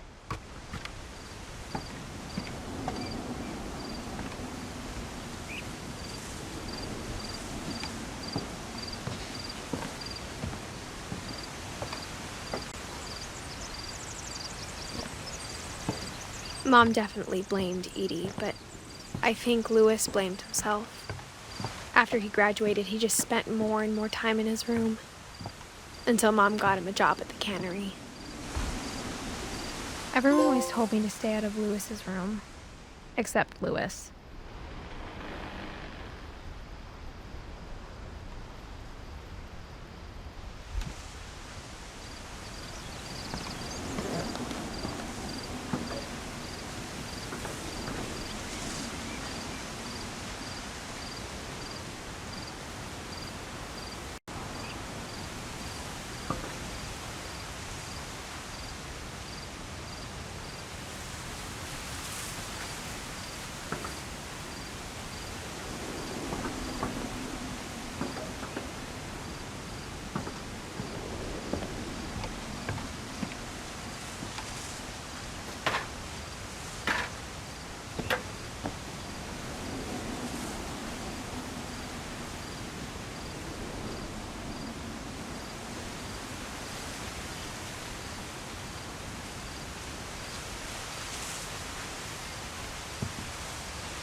Lewis's room smelled very, very familiar.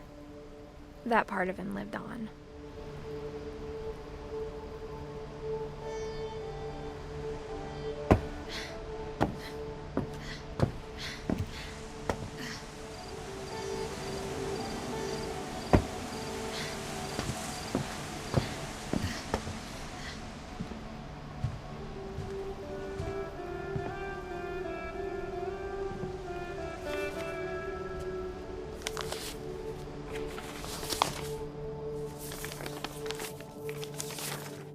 Dear Mrs. Finch, as Lewis's psychiatrist, I can understand your desire for an explanation. As I see it, the trouble began in January, shortly after we convinced your son to seek treatment for substance abuse. Newly sober, I believe Lewis first noticed the monotony of his daily life.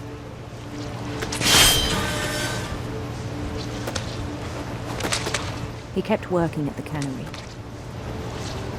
but he withdrew part of himself.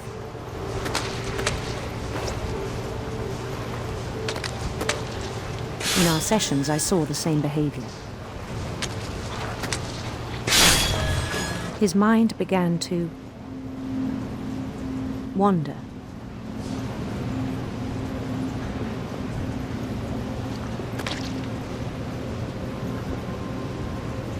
I asked him to describe it. He said he started small, imagining a labyrinth. He'd feel his way about. Then something moved. Bats. And toads.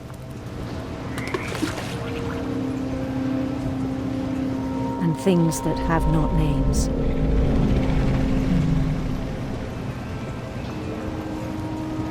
He knew it was all in his head.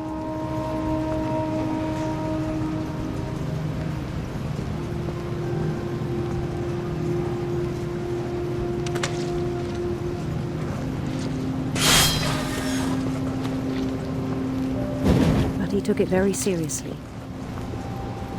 I had hoped he'd find himself.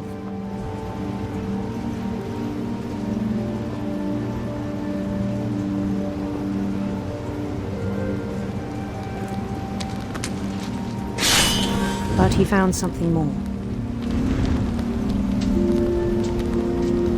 I worried about him then.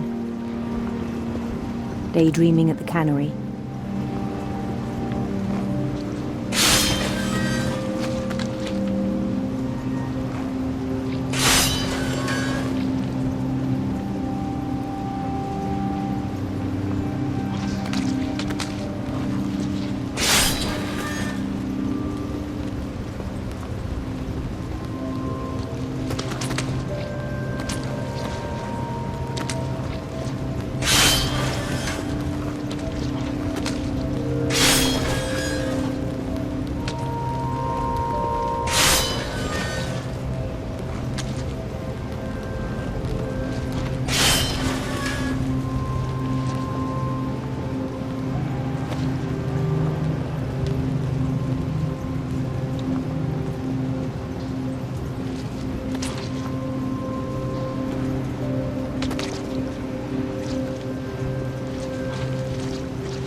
I spoke with his boss.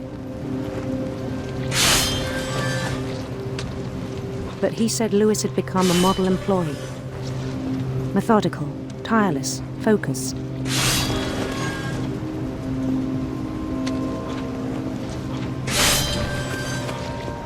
like a whole new Lewis.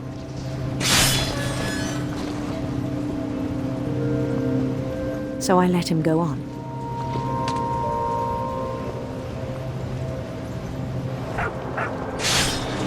I even encouraged him.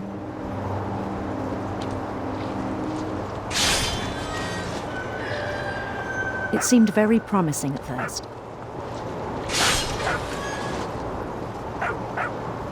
He told me he'd made a new friend.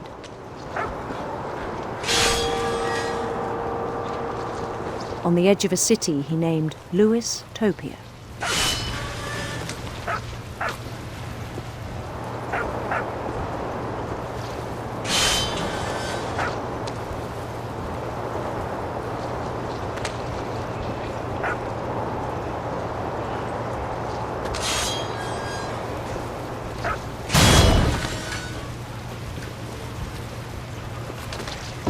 He built the city up slowly, brick by brick.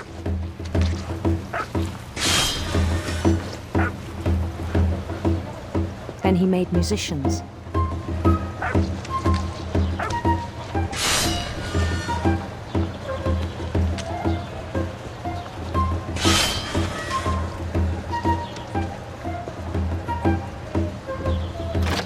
And songs for them to play.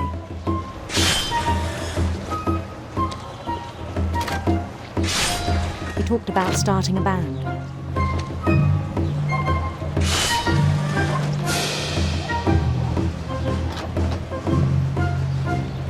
And he was always humming something. Every day his imagination grew stronger.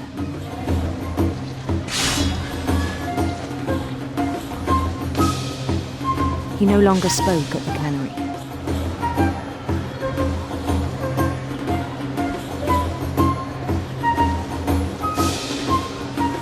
But his chopping was as reliable as ever.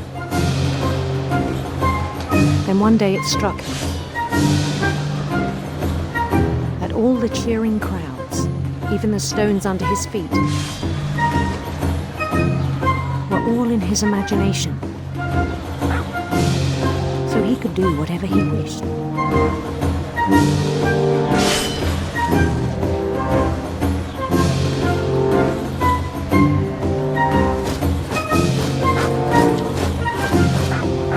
He held an election for mayor.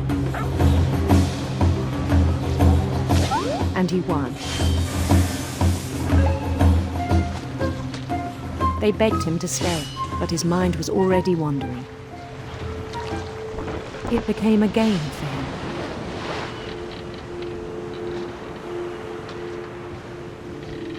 He'd conquer a city, then immediately push on. New Louisville.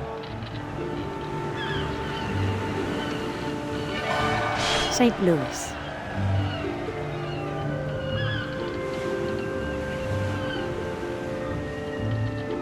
He started drifting away from our reality.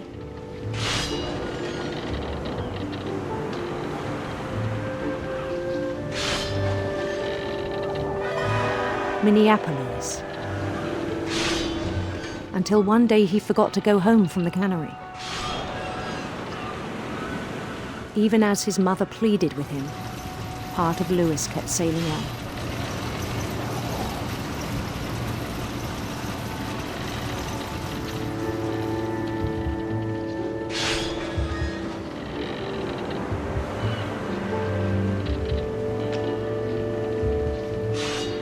In Lewisburg, he heard rumors of a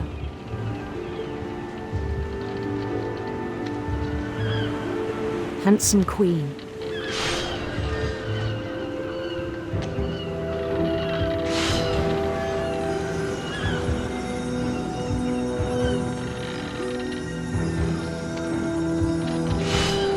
The queen was on her own quest for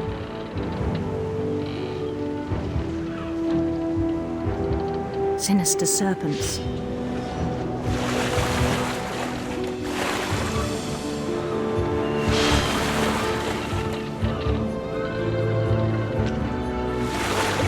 He followed the sound of her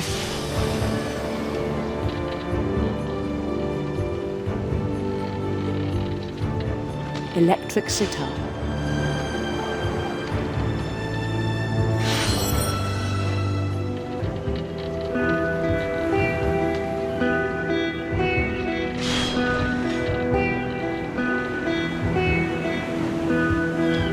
His chase led him to a golden palace east of the sun and west of the moon.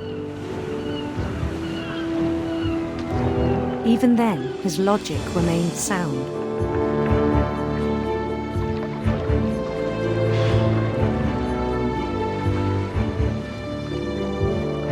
He knew the world was all in his imagination.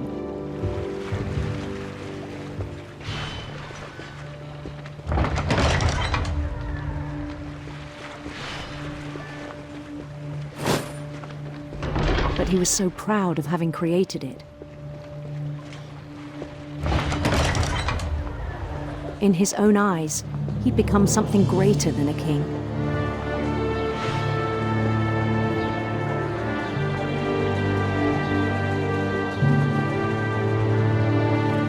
For someone who'd never known success in the real world, I think it was overwhelming.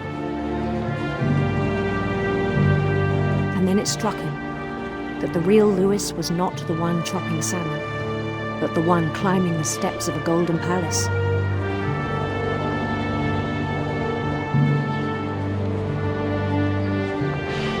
My imagination is as real as my body, he told me. It was hard to argue with him.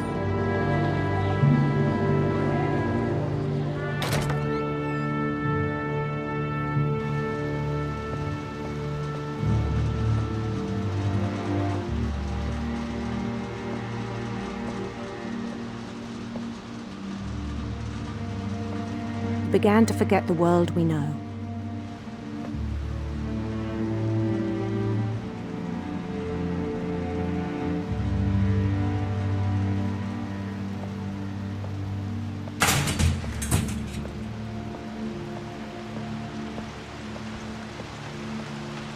I think it pained him to remember Lewis, the cannery worker.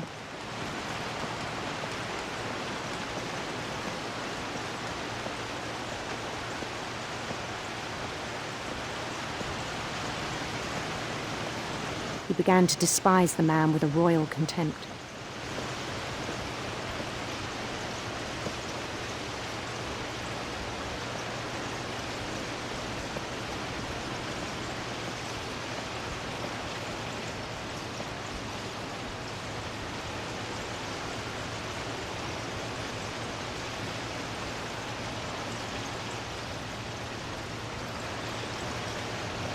I still thought I could save him.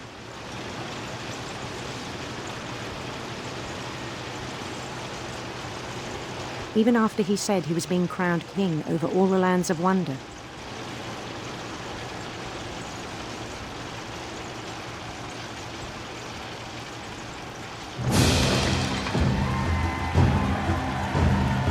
The palace would be packed with his companions.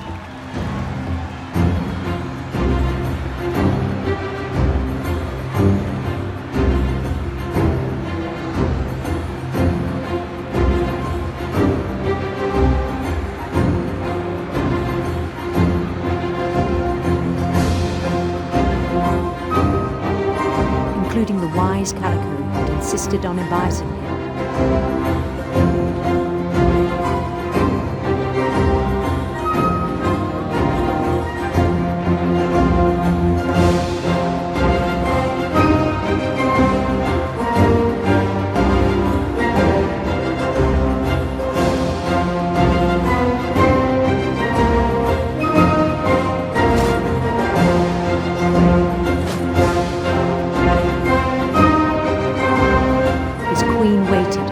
His crown.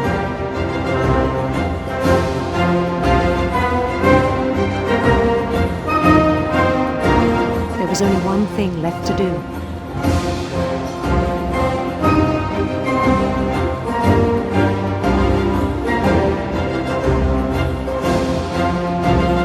Bend down his head.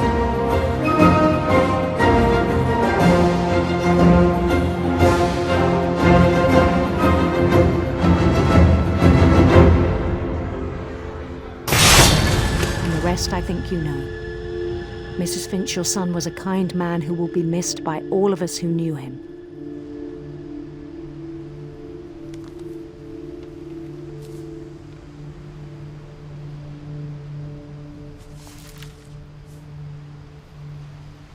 My brother was really cool.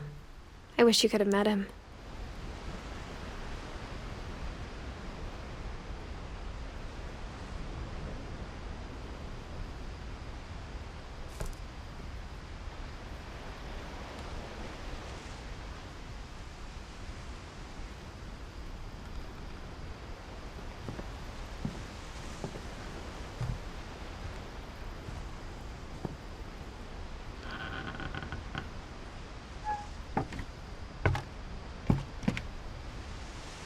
On the way back from Lewis's funeral, my mom told me to start packing. She waited until the day before we left to tell Edie. I'm not sure if she wanted to make it easier or harder. I wish we'd stayed. But I understand why we left.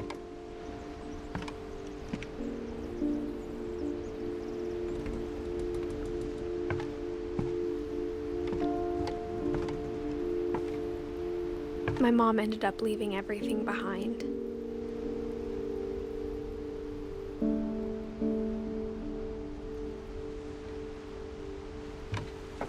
What happened that night had been coming for a long time.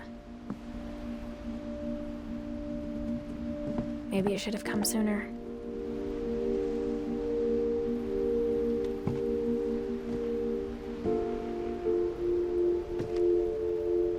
But it had to end one way or another. All that's left now was to tell you about that last night.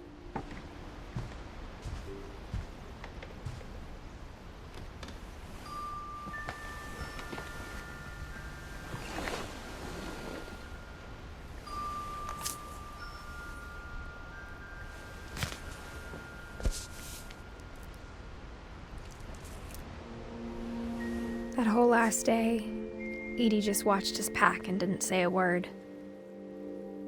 Until supper, when she raised her glass and said, "To our final night together, and all our final nights apart." Grandma, you know what I said about alcohol. Some of your medications are very Edith, specific. I left a present for you in the hallway. Why don't you go open it? The grown-ups have to argue now. I'm sorry, you're right.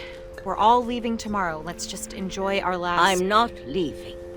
Edith, you're excused.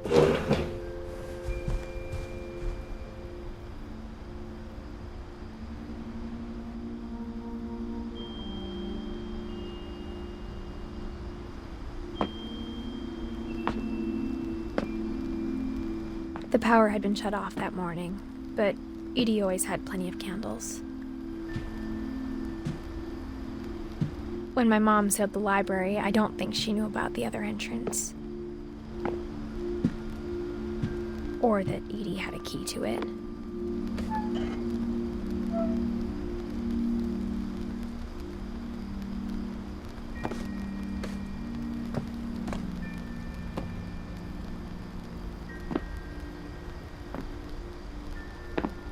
That thing you're afraid of isn't going to end when you leave the house.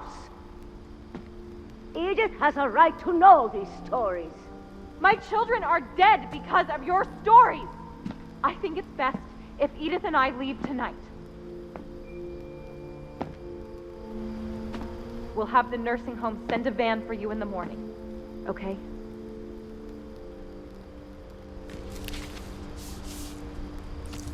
Dear Edith, there's so many stories I wish I could tell you, but there's only time for one. This is about what happened on the night you were born.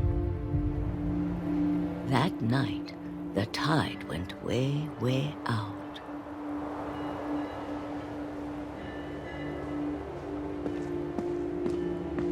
It was the first and last time I ever saw the old house aground.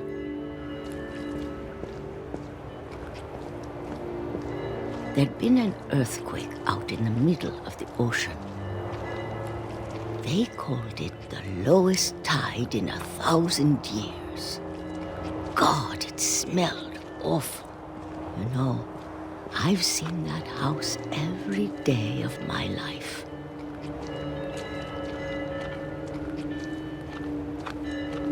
But I never thought I'd go back to it. When the fog rolled in, I lost my way.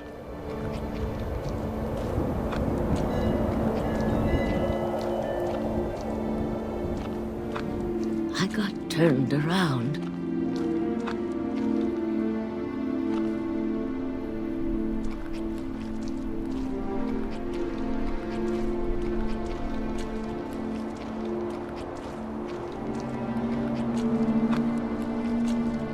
I started seeing things.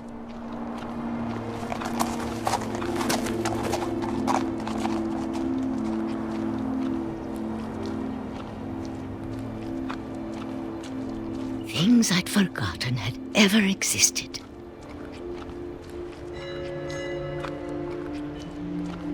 But when I saw them, they felt like old friends. That night, a lot of things came back to me.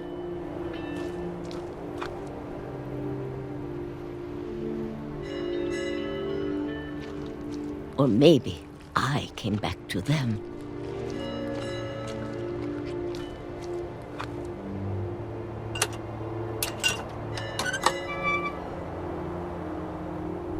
Things I can't explain, but that I need you to try and... Edith, what are you doing in here? It's mine. Edith! Mom, you're gonna rip it! Let go!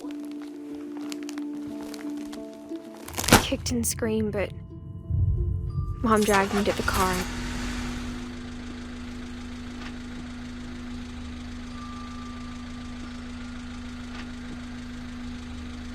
I never saw Great-Grandma Edie again. The next morning, the band came to pick her up, but she was already gone. After that, we moved around a lot.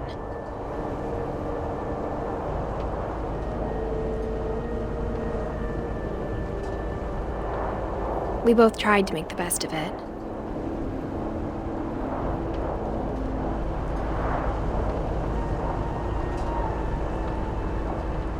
A few years went by.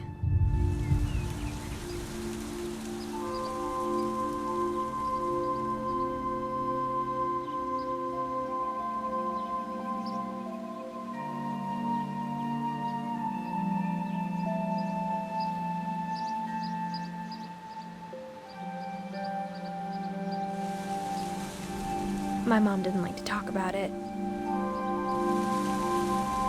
but she started getting sick a lot.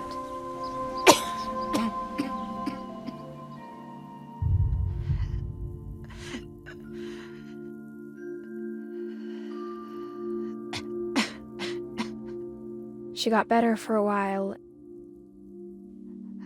and then she didn't. And then I was alone.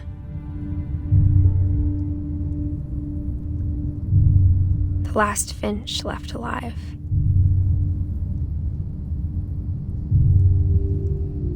Until I found out about you. I'm still not sure what to tell you about all this. If we lived forever, maybe we'd have time to understand things. But as it is, I think the best we can do is try to open our eyes and appreciate how strange and brief all of this is.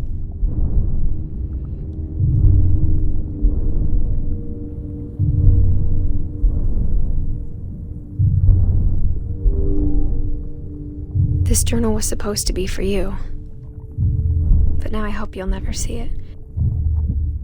I just want to meet you and tell you all these stories myself. But I guess if you're reading this now, things didn't work out that way.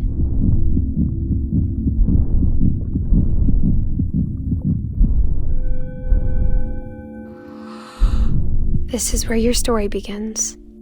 I'm sorry I won't be there to see it. It's a lot to ask, but I don't want you to be sad that I'm gone. I want you to be amazed that any of us ever had a chance to be here at all. Good luck.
If you enjoyed this video, hit the like button, leave me a comment, and subscribe to my channel. Thanks for watching.